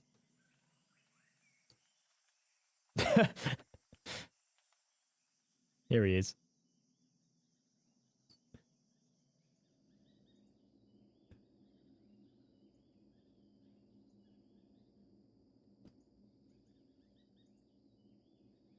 Chase Coxey's got a magic 8 ball. I'd trust that more. I'd bet based on the magic 8 ball more than the man with 4 years experience. I think you'd have better returns. An advantage on the retake, but they've actually given up this B site, which feels kind of insane considering Noffy's position. And he's going to be coming in with an MP9. Ascilion's not going to expect it. Okay, all right. Seems like this one should still go the way of WOPA, unless Becky's got something to say about it. He's found 2, and he needs to double that to close this up. Tucked in the corner.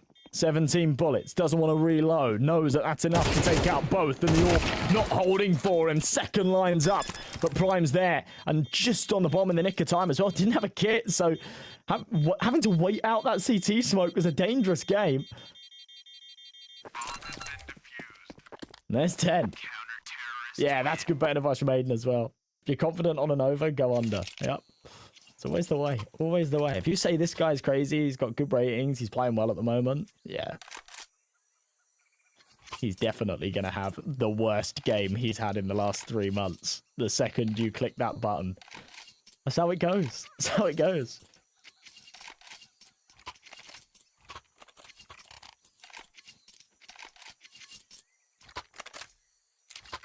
I'm telling you, it literally happens. Bet on a team. Never lost against these guys before. You know, all the stats, all the data. No, they're about to have the worst performance they've ever had, ever. Put Vigo under 17, he dropped 33. Exactly. It works both ways. If you think he's going to have a bad game, he's going to have a good one. He's eating his Weetabix. It's always 50-50. Always 50-50. All right, Preasy. Right now, it's not easy being Preasy. The money's screwed. They're a round down. They're going into the final few of this map. It's their opponent's pick, so, you know, there's that. A little bit of a silver lining going for them, but... a low buy, actually, bearing fruits. Tech 9s, Mac 10s, breaching onto the site. Vesta and Slime might just pull the plug on this, to be honest. Especially if Vesta goes down here. The AWP has to save. There you go. All right, 10-10. I don't know how they've made that work, but it doesn't really matter. They've done it. That was a good one? Yeah, thanks. I put it on a t-shirt once. Hang on. I've used that one before. I used to do socials for Copenhagen Wolves. And yeah, we played a game against them, and I put it like... you know, that's like the Cheetos motto, but not easy being cheesy. Let me go find it. Let me go find it. It was a banger.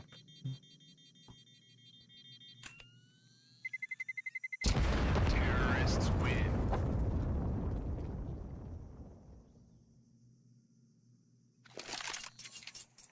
Someone's tweeted a clip of me. Huh.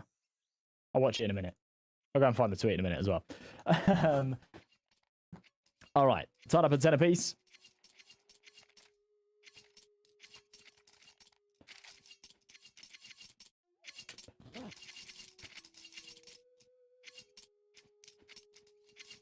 Preasy going to call a pause. It's a good time to sort of just have a little chat, talk things over, make sure everyone's on the same page.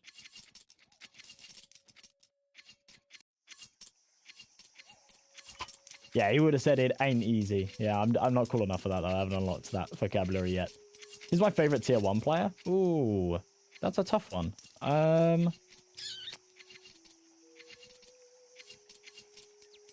Yeah, that's a really tough one, you know. I like JL a lot. I've met him a few times, and he's actually really cool. He's a really cool guy. He's a really humble guy. Yeah, I'd probably go with JL. Not Smooya. You can't even call him tier 1.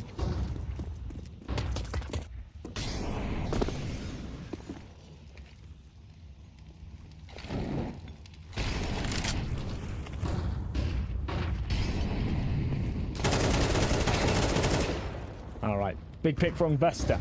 Only the pistols here around that AWP. What tournament is it in Philly? It's a Philadelphia. Philadelphia X the Block. It's that one. It'll be cool. It's only a little one, but I always enjoy my trips across the pond. This one should be pretty clear cut for Preasy. Slime just wants to hold on to this AWP, and there you go. With everyone else falling, it's just on the other side of the map. He's happy to let this one go the other way.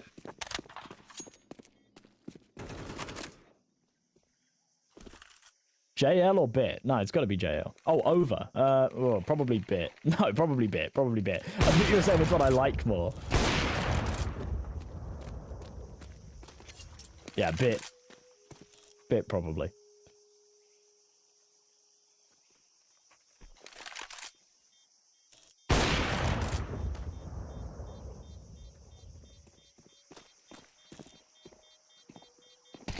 Slide. Under a lot of pressure. There's no way he gets out of this with the AWP. Hunts him down. My favorite team, Na'Vi? I don't know. It's so weird. I don't really follow tier 1 CS as much as I used to. And I still go to all of the events and stuff, but it's more of just like a networking thing, I guess. I haven't really properly cheered on a team in a while. I used to really like Mouse. Yeah, they were really cool. I had quite a few sort of like interactions with those guys, like various different. I was there with them when they won the Pro League in Malta back in 2023, and then I went and did a boot camp in Warsaw, at like the Epic Performance Center for the Copenhagen major quals, and they were in the room next to me, so sort of chatting with them and things like that. And they're like super cool guys, but yeah, since Shui's gone and they're not having amazing results, like yeah, I'm sort of struggling to sort of call myself a Mouse fan, I guess. Oh, the UK CS team doesn't really exist. It's Alaska, I guess, but that's the only team that even exists at the moment, right? That are any good. Epic lands this weekend, and they'll win. I've got some friends on 8 Sins as well. They're cool guys, but they'll get smoked, I think. Yeah, it's only really one competitive UK team at the moment, with Endpoint gone as well. Philadelphia? No, Philadelphia's on CS2.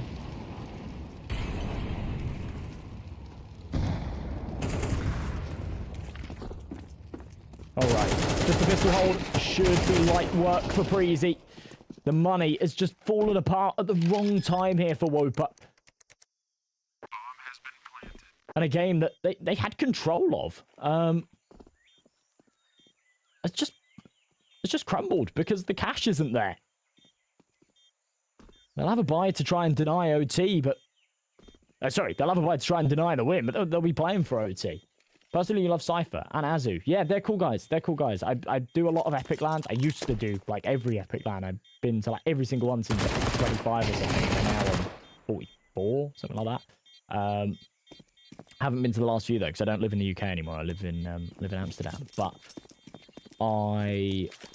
yeah, I like both of those guys. I haven't really spoken too much to Azu, but I've heard that he's cool. Cypher's really cool as well. He was doing like karaoke and stuff last Epic. He just, yeah, he's so willing to like just get stuck in. He's a cool guy. No, you're not distracting me. It's cool. It's cool. We went to Frank 13. Jeez, old man.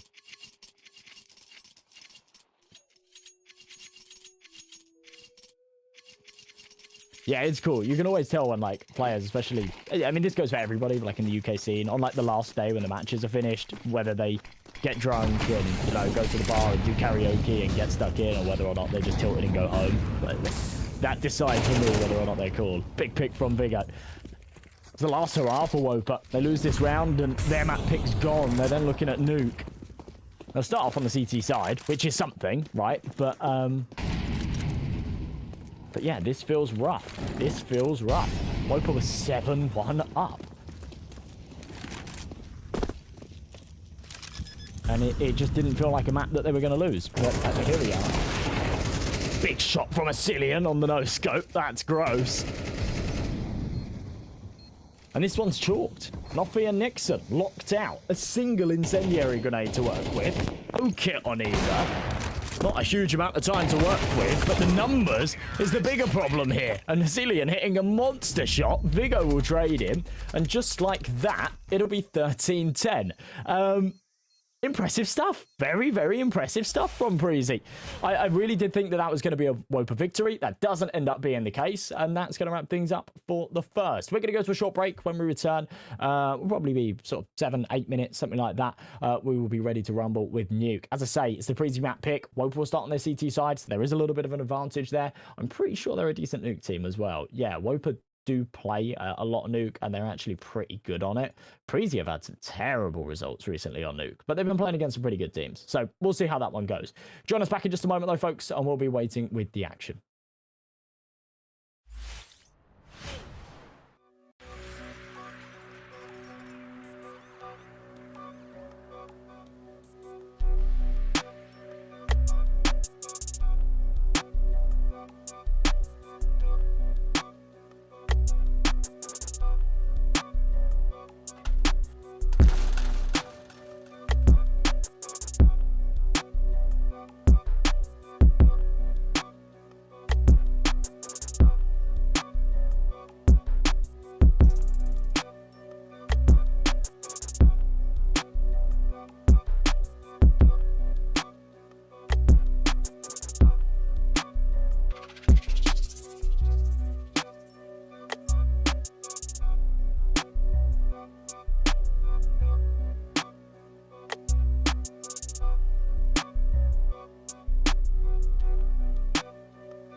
Welcome back, everybody. We are good to go with our second map of this series. Sorry for the lengthy delay. That was a, yeah, really, really long one. But it seems like the game servers have been down and stuff, which has been a bit of a pain. So, yeah. Thanks for the insight there, Admiral Potato Dog, as well. Right, we are good to go, though. WOPA starting off on their CT side, as anticipated. But it's the Preasy map pick, and they won on their opponent's choice of Ancient. Oh, there you go. That was a mess. That was a real mess. Realistically, this should be a 3v3, and they've just fumbled their two opportunities to trade out those numbers. Still, perhaps a chance. There you go, Vigo.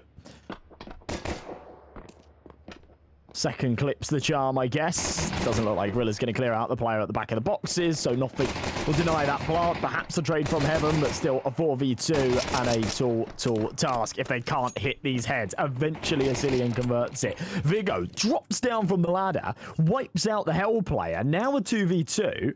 The problem is they don't have a bomb. So this gets a little bit sticky. Now, if I'm honest, just trying to go a long way here. Asilian wants to try and make that happen.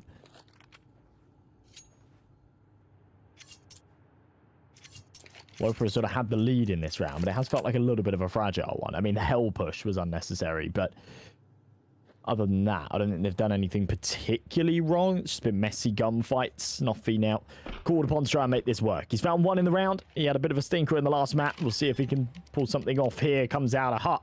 Tries to deny this plant. It is being held from heaven. He takes an instant dink and followed up by Asilian. So Preasy pull it back. First round goes on the board. And as I say, that goes a long way for them here in their campaign on their map pick on the T side.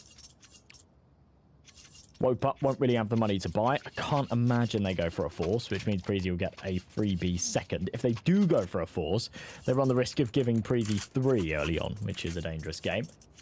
Vigo over 30.5. I remember you, Aiden. I remember. He had a good map 1 as well. I'm just going to double check how many kills he had map 1. Yeah, 18 and 17 map 1. So he only really needs to kind of like do that again, right? And you're cooking.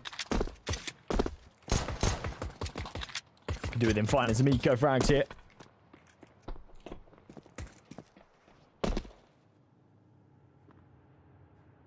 I don't know about WOPA falling behind and then should come back and win the map. They kind of not... Oh, what? Alex just found a knife kill. Yeah, they kind of need to not fall behind because, you know, they're CT side nuke. If they fall behind, they have big problems.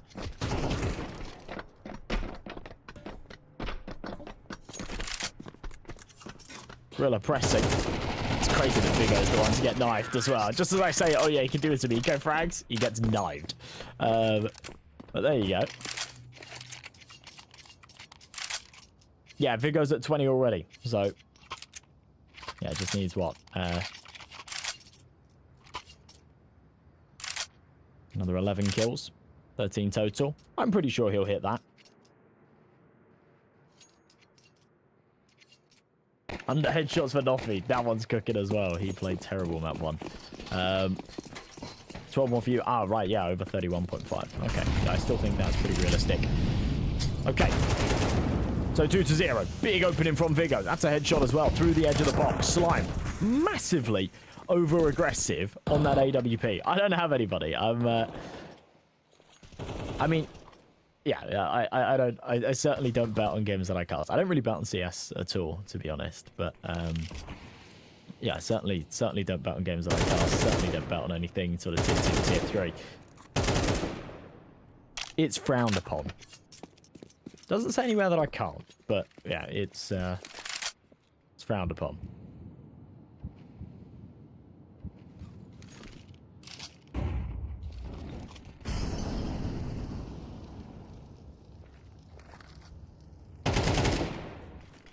Shot Grilla. The timing on this is just perfect. There you go, Vigo, just out of the smoke, outside again. Another big kill, 5v2. The fact that he's not even been punished, right? Like, eventually Nixon takes it, but almost gets caught off on the time in there as well. Bomb has been planted.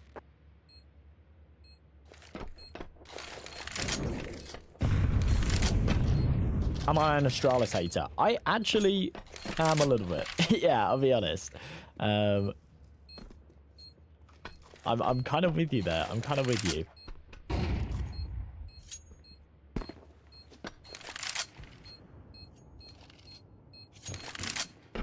Like my etiquette. Respectable. Thanks. I was brought up very proper.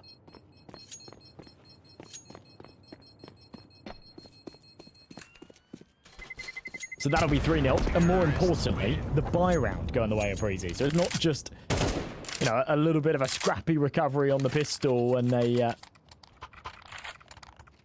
comfortable follow-up. There's actually some real weight behind this. Astralis being good makes CS more enjoyable. Need a new villain team. Yeah, I don't know who that could be.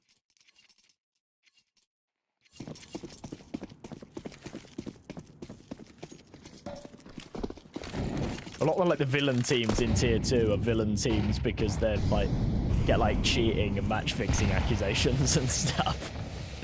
So I don't really know who can climb up from that ladder. Never forget, you're always one bet away from $1 million. I mean, sort of, but I'm not sure if I have enough money to bet that any bookie would give me a return of $1 million on just about anything. So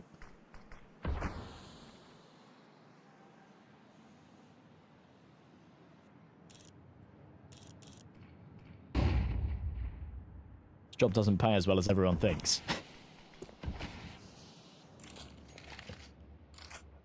You end up negative $1 million, yeah. Knowing my luck. And I'm just in debt to the mafia my entire life. Or what's left of it. Because, you know, I've heard the life expectancy of someone in debt to the mafia isn't very long. Yeah.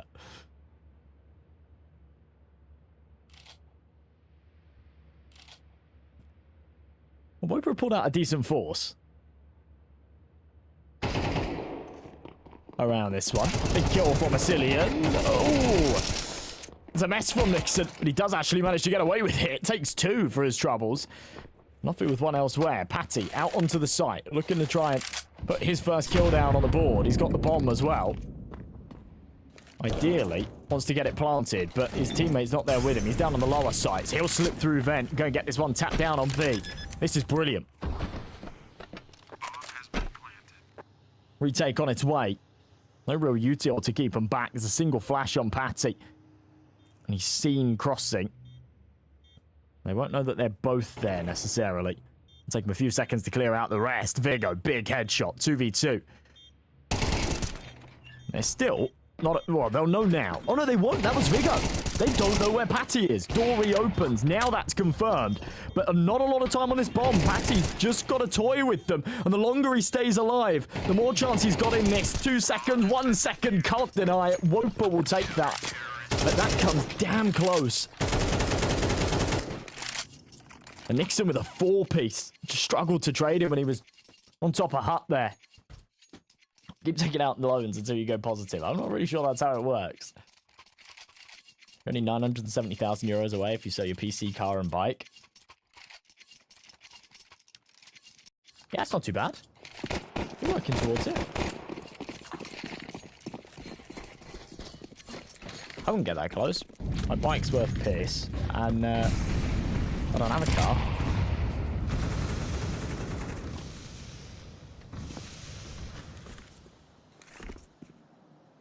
Not anymore.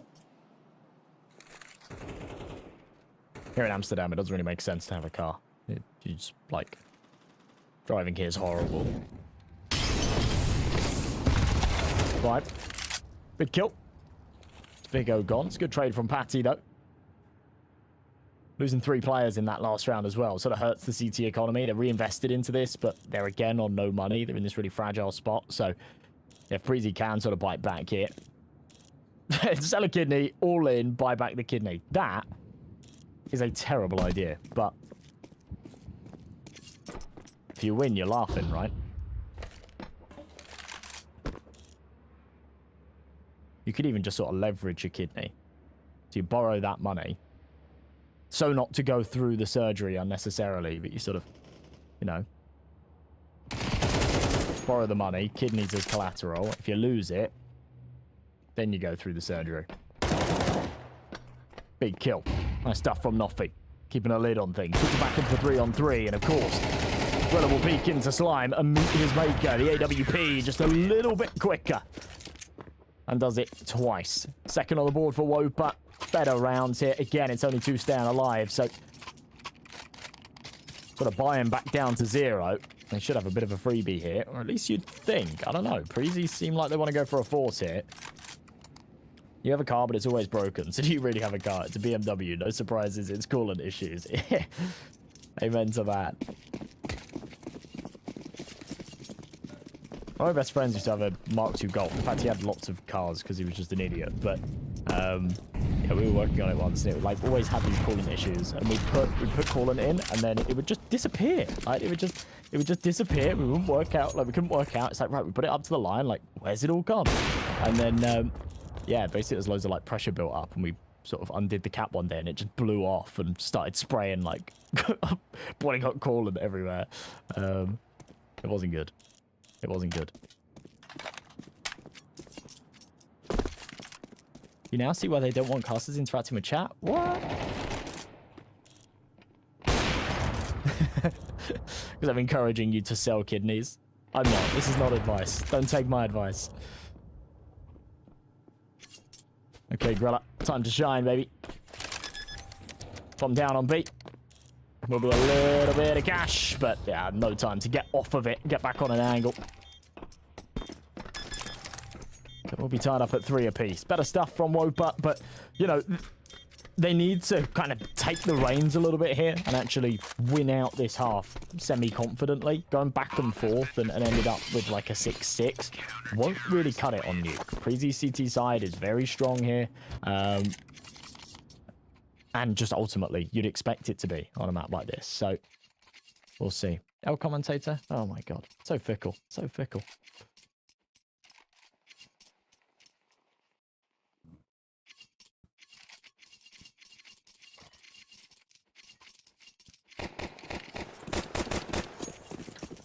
You've had to replace 3 coolant hoses, a water pump, a thermostat housing, a coolant reservoir, and the coolant fan in 6 months of ownership of a BMW. Jesus Christ.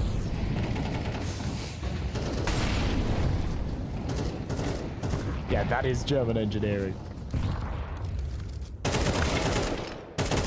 At its finest. Grilla. It's a nice entry. I'm not really sure why Vesta's dropped down like that, and this is over-aggressive. I'm not sure what WOPA's plan is with this one. But they have gone a little too deep into this round, you know. Dropping down off of hut to take that fight with Squeaky. That was bold and questionable in itself. Okay, all right, Slime. Was a little bit cheeky. But yeah, then the ramp push, just trying to go for some kind of lobby crunch, but it's like really uncoordinated and just a mess. Just a complete mess. So looks like Preasy should be able to take this one. Slime's already dropped down to the lower site, expecting if the bomb comes his way that maybe he can have a say about it, but I don't know. For a second, it looked like he just timed out or something, but I think he's made the right call here. This is cool. I quite like this. You're sort of keeping Preasy guessing in all this time as well. As they're rotating down to the lower site, they're thinking, where is this guy? We knew that he was hell a moment ago, but he has played like a complete 50-50 on this. Lucky for him, it might just pay off. The problem is, if he has a rifle, he can get a multi-kill here. With just the AWP, there's surely no chance he gets more than just the one. And there it is. Yeah, nice shot. They give themselves enough time, even though there wasn't a lot of time on it. They give themselves enough time to get back on that bomb. Because you see Saw just signed Azu on HRTV. Yeah, him and Cjot. I've actually known that for nearly a week now. But yeah, it's crazy stuff, right? When I read it like sort of 4 or 5 days ago, I actually thought it was a troll. I was like, no, this can't be right. No, it wasn't even like, it's not even insider info. It's someone, it was someone in the UK scene that tweeted it, and it was like, no, this is bullshit. But yeah, apparently it was like, you know, there was a decent source there. So yeah, it was like, okay. I thought it was a troll. I went and checked HLTV. I went and checked Wikipedia and stuff. I was like, surely not. This transfer doesn't really make sense. I love Azum, I love CJOP, but surely this transfer doesn't make sense. And nothing had come up, so I was like, I don't know. So I just sort of stayed apprehensive all week. But yeah, it was announced today, right? So yeah, I don't know. I think Azu's like insane. So there's definitely something behind it. It's just strange now that yeah, they'll then have to be sort of speaking English, and I just don't know how that sort of chemistry works with that team sort of making a change on that. But we'll see. It is a W transfer for the UK scene for sure, especially after, you know, such a poor time at endpoint. I was kind of worried that those players would just find themselves in like roster hell in terms of just being sat, no projects, nothing going on. But yeah, it's like a crazy pickup.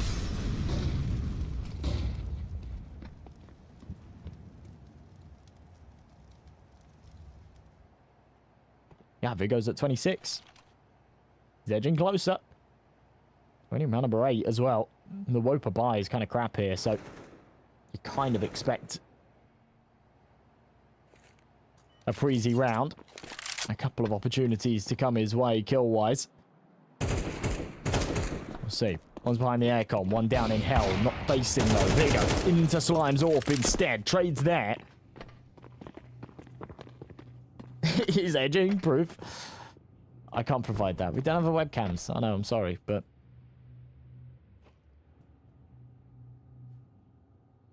I bet he's a gooner. Nah, not gonna happen.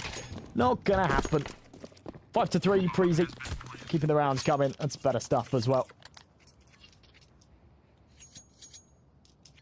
They need fast 2-0 to hurry up. Because of Bucharest. What? Oh, right. Because, yeah, they're going to be playing the quals, aren't they? It's actually a good point. Both of these two teams will want to play that open qual, so I mean, that doesn't mean throwing this game into semi-final of an actual tournament. I don't think either of these teams really have a chance to I don't think either of these teams really have a chance to actually sort of go the whole distance and qualify for Bucharest. But yeah, I think if this is done in time, they'll both probably want to play that qualifier. LeBron James or Rosa Parks. Just get out of here. I'm not even answering that.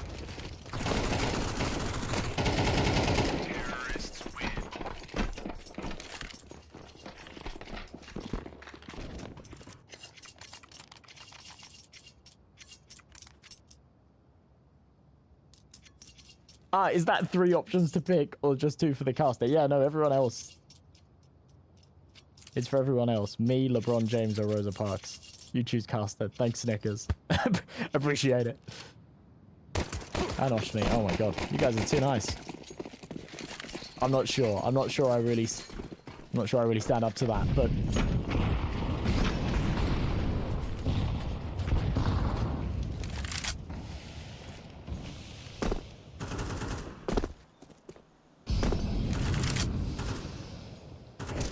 roll with it. It's another buy from WOPA, but it's just so fragile, right? They're so keen on getting these rifles out and the M4s rather than sort of demoting themselves down to FAMASs or anything. They just don't have any util ever, and it's causing them problems. Preasy happy to just sort of run down this clock a little bit. Would LeBron or Rosa Parks sit in Twitch chat and talk to us like this W cast? I think not. Yeah, to be fair, he makes a good point. Elite Born knowledge, goon sesh to Vigo right now. Chat, is this real? The single smoke on Prime. A minute left on this clock as Preasy once again will just have free reign of outside. As soon as that wall of smokes goes up, they are uncontested getting down secret. And they've already got Grilla down the ladder as well, so they've just got all the space in the world. WOPA yet to rotate. It's a 5v5. They've got nobody down on this lower bomb site. And at the very least, it'll be a bomb plant and a 5v5 retake, which will be pretty rough, to be honest, for WOPA. Offbeat will peek out. It'll go 1 for 1 and delay that plant for a second, but it won't be anything more than a delay. Becky, slightly over-aggressive there, trying to take that fight. Will cost him his life. Man advantage here for WOPA. Rotation on its way. Patty just pops himself in that head angle. Halfway up the stairs. Gorilla doubles down with the AWP and Prime into the angle. Head's torn off its shoulders. And Nixon. He's done. He's cooked. He's finished. He'll get out of there. We got him at 29. Some people got him as bad as 31.5. Jesus. Seems like everyone just wants Vigo kills, but he's getting there, right? He hits for everybody if he gets 4 more kills, right? So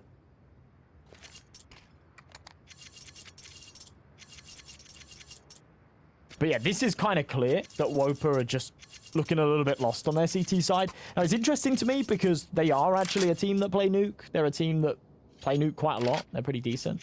500k cash right now on dinner with Jay-Z. Oh, that's a tough one, man. If it was dinner with Kanye, that could go kind of crazy. I'd love to just sit down with him, kind of dissect what's going on in his head, but for Jay-Z, no, I'd have to go with the cash, man. I'd have to go with the cash.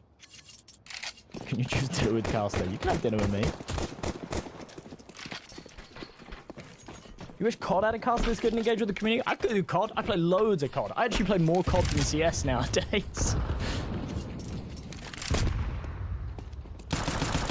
Yeah, dinner with Kanye. Unlock new knowledge levels, right?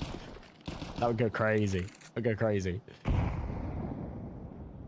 Alrighty, well, 4v4. Yeah, I think CS2 is better than COD, don't get me wrong. Keeps me in a job, but yeah, I've been playing a lot of Black Ops 6 recently. I can't help myself. He fell off. Yeah, his old music was crazy.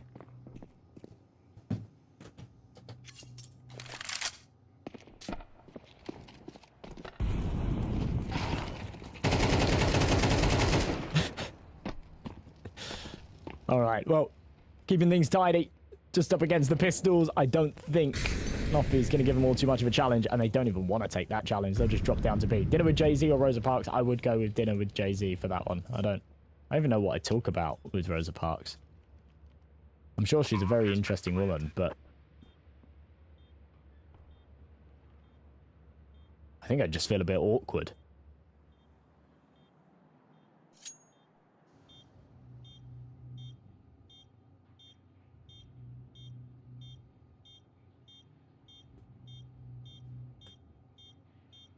He sat there like a Make-A-Wish kid, like wondering what to talk about. Picking up my food. What made you stand your ground? Yeah. I guess. I mean, that would be a good question. Terrorists win.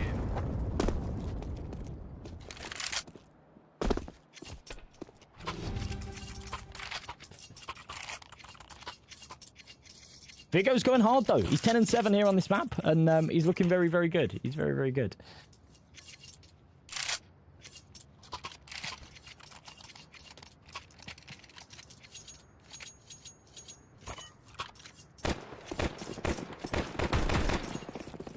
He's having a good map here. He had a good map in that first as well.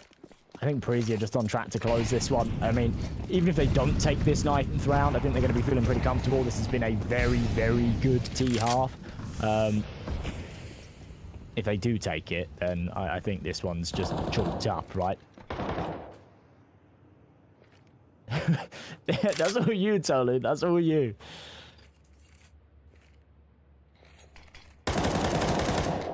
It was a good would you rather.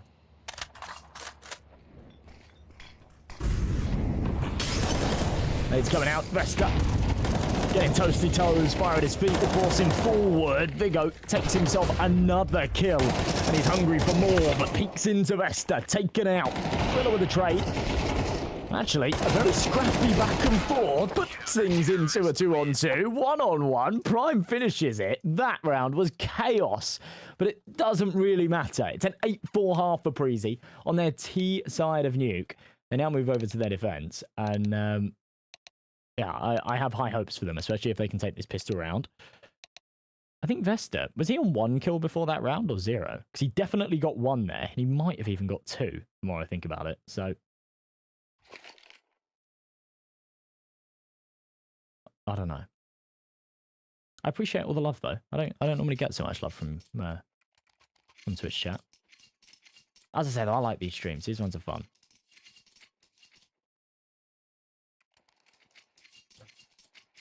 Come and promote me. Promote me to where?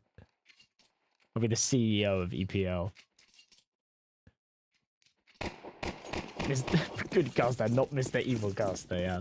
No, I'm not Mr. Evil Caster, don't worry. He'll be on tomorrow. There you go.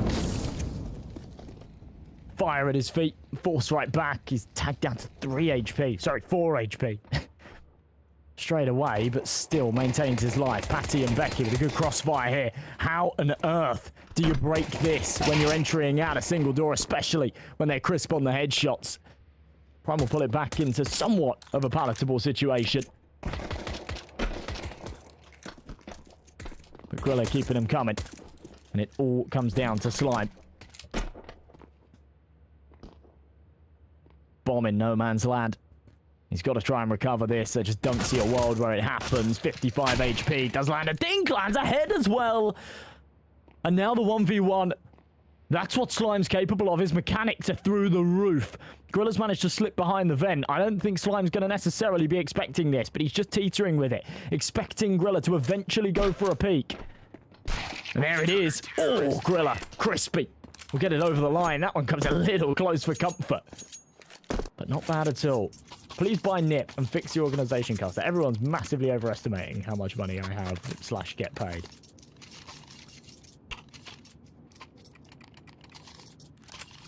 This job does not pay as well as you think it does. But I'd love to. I'd love to buy an IP. And fix it. Maybe if we all pull together and we can all be sort of joint owners. We'll all own a little bit. It'll be like, what do they call it when you do that with like horse racing and a syndicate? That's it. Like a syndicate, like a racehorse or a greyhound or something. We could do one of those for an org. Pyramid scheme. Yeah, we could do that too. 200k a month comes with insurance. Yeah, of course, man.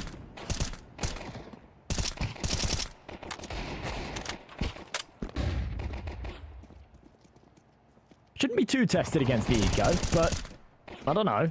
They're taking a fair bit of damage. Azillion's low. They've already lost Vigo.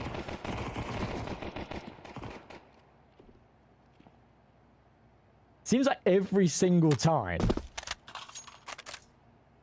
Vigo's against an eco round, he's the first to die. It's rough for you guys that want him to just farm eco frags and get that over. House included? Housemaids? Yeah, of course, man. No, the whole shebang. No, none of it.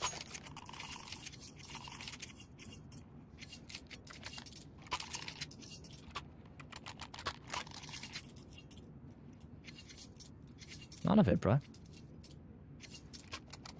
didn't even get... You know, CCT said about 5 years ago they were going to give us t-shirts. And we didn't... And they took all our sizes and our addresses and stuff to send us t-shirts. We never even got the t-shirts. We never... I didn't even get the t-shirt, guys. It's unbelievable.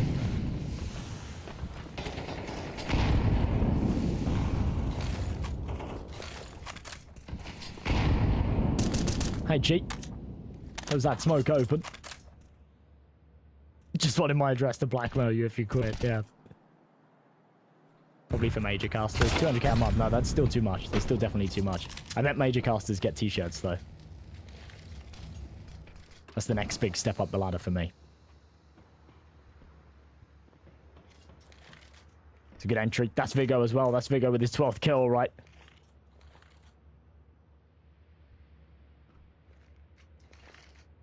That cashes for 30.5, right? But whoever had him on 31.5 needs 1 or 2 more. Normal casters, 2k, 6k. It depends. It really depends on the tier. It depends how much you're working and all of that jazz.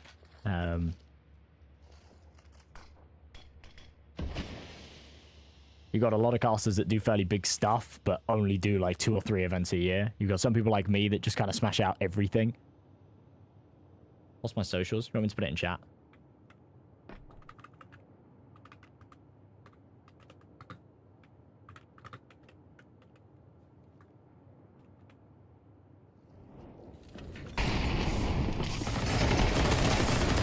Big entries out there. Becky, Patty just making light work of it. That man advantage they had early on is going a long way for them. And Nixon all by himself. Yeah, there's no way they give him anything there. There you go. Shameless plug from me.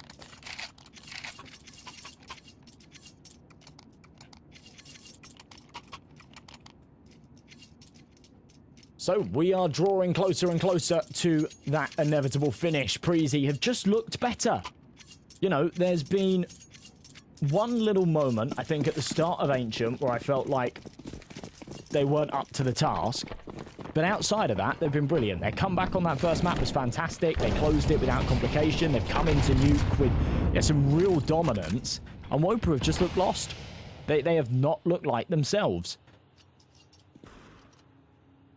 And what's so sweet about it is, for Preasy, it's not even the sort of super subs that are coming in and doing the lifting, right? Patty, the player with, I'd say arguably the most experience. I know Asilian's got a lot of history, but, you know, he's been part of this roster and been sort of lingering around this tier of CS for a while. But Patty's had, like, a big downgrade from previous projects, and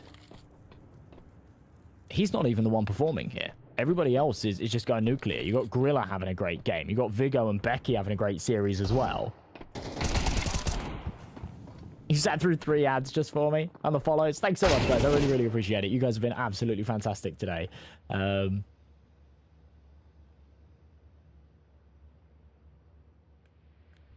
it means the world. It makes this sort of stuff worthwhile. I do like doing these UPL casts and the United 21 stuff, things like that. You guys are good fun. Slimer Nixon then. Desert Eagles and a dream, I guess.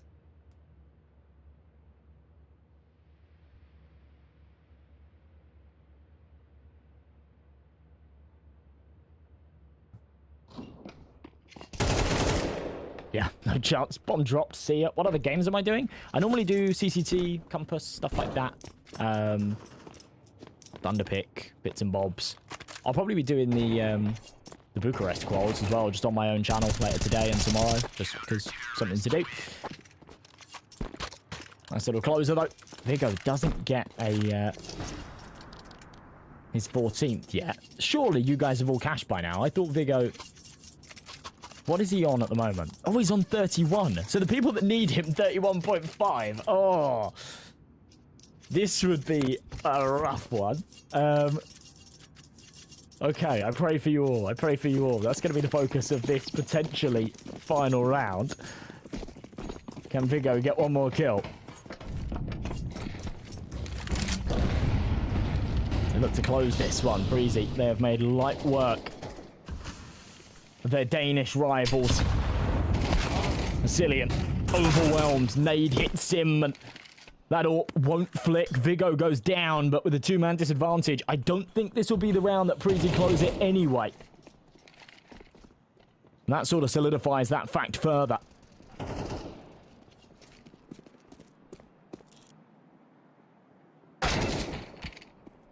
Ooh. All right, Patsy. Not going down without a fight. Bomb has been planted.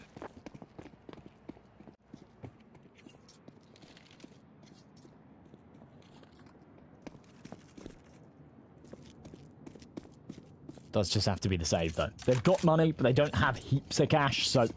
You know, whilst they've got a massive margin for error, it still makes the most sense to hold on to these guns. In fact, I actually sort of underestimate that economy a little bit. Asilian hasn't really got anything, nor does Vigo. So Grilla and Patty saving these weapons means that they can drop a couple over.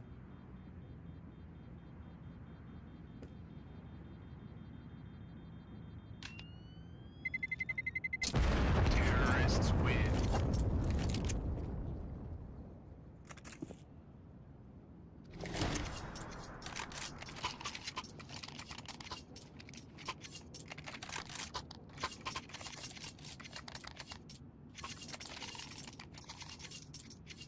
For anyone in chat who cares, Prime cleared his kills. Huge.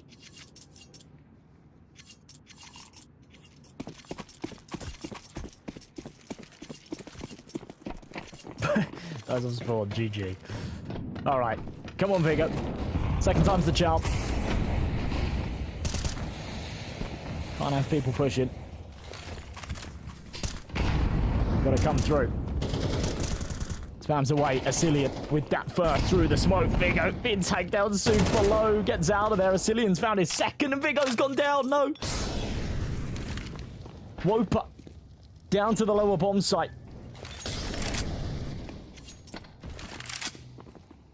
And they have got a bit of space to plant this bomb. Preasy yet to rotate, but with the man disadvantage, they are a little bit apprehensive. Grillo on the rotation here from ramp.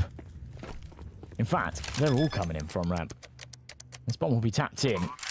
There's a lot of util. There's no incendiary. That would have worked wonders if they could just deploy it onto default. Instead, the nades will come, but a little too late. All four from the same position, and all eyes are on it. This could get a little bit messy, a little bit scrappy as they start to play out. Bomb nearly halfway ticked. Here comes the retake. All the util being deployed at once. AK tapping. Can't quite find it. Nixon goes down. Noffi in the corner. Two massive kills. The headshot for the third. Swaps out to the M4. And the saviour to keep this one going. It's Noffi with the quad frag. And 6 rounds for WOPA. That is unbelievable.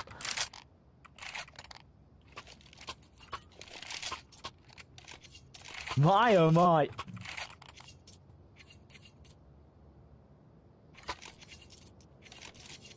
Chase Coxey's doing a bit of research, bit of market research. You people put in the spoilers, yeah. Why? Where does that come from? Let's explore your childhoods a little bit more.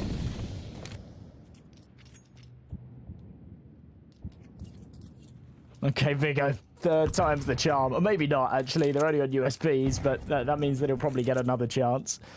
Unless they find kills of the USPs, in which case, you'd expect him to maybe find one of them. A decent chance they kill Prime here. Probably won't be the first man, but it might be the second or third or fourth. No, it's Patty instead of Viggo. But Viggo's the one that's taken the AK.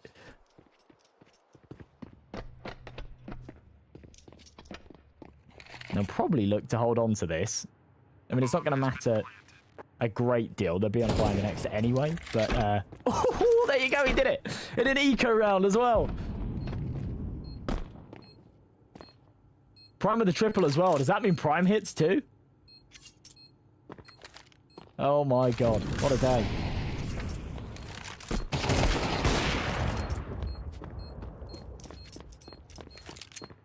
Right about the triple Prime, wrong way around.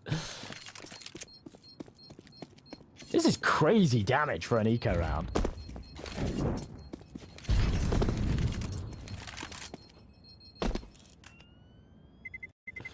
We all eat. We all eat.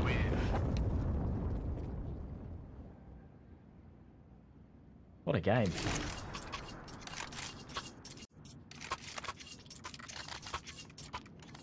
"15 minutes till those Bucharest quals start as well, so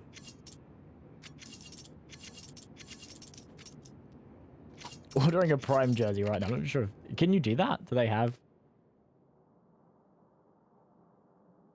the WOPA let you order like custom jerseys? Their whole like marketing stuff's been pretty cool, actually.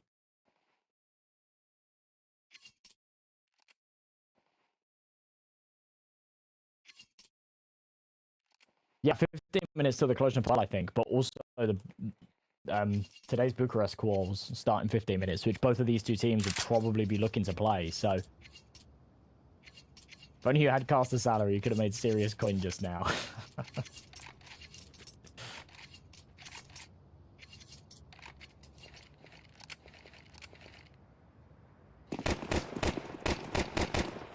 Thanks, guys.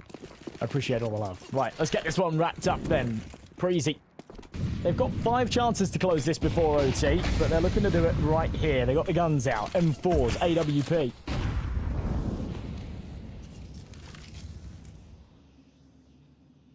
They go down the ladder.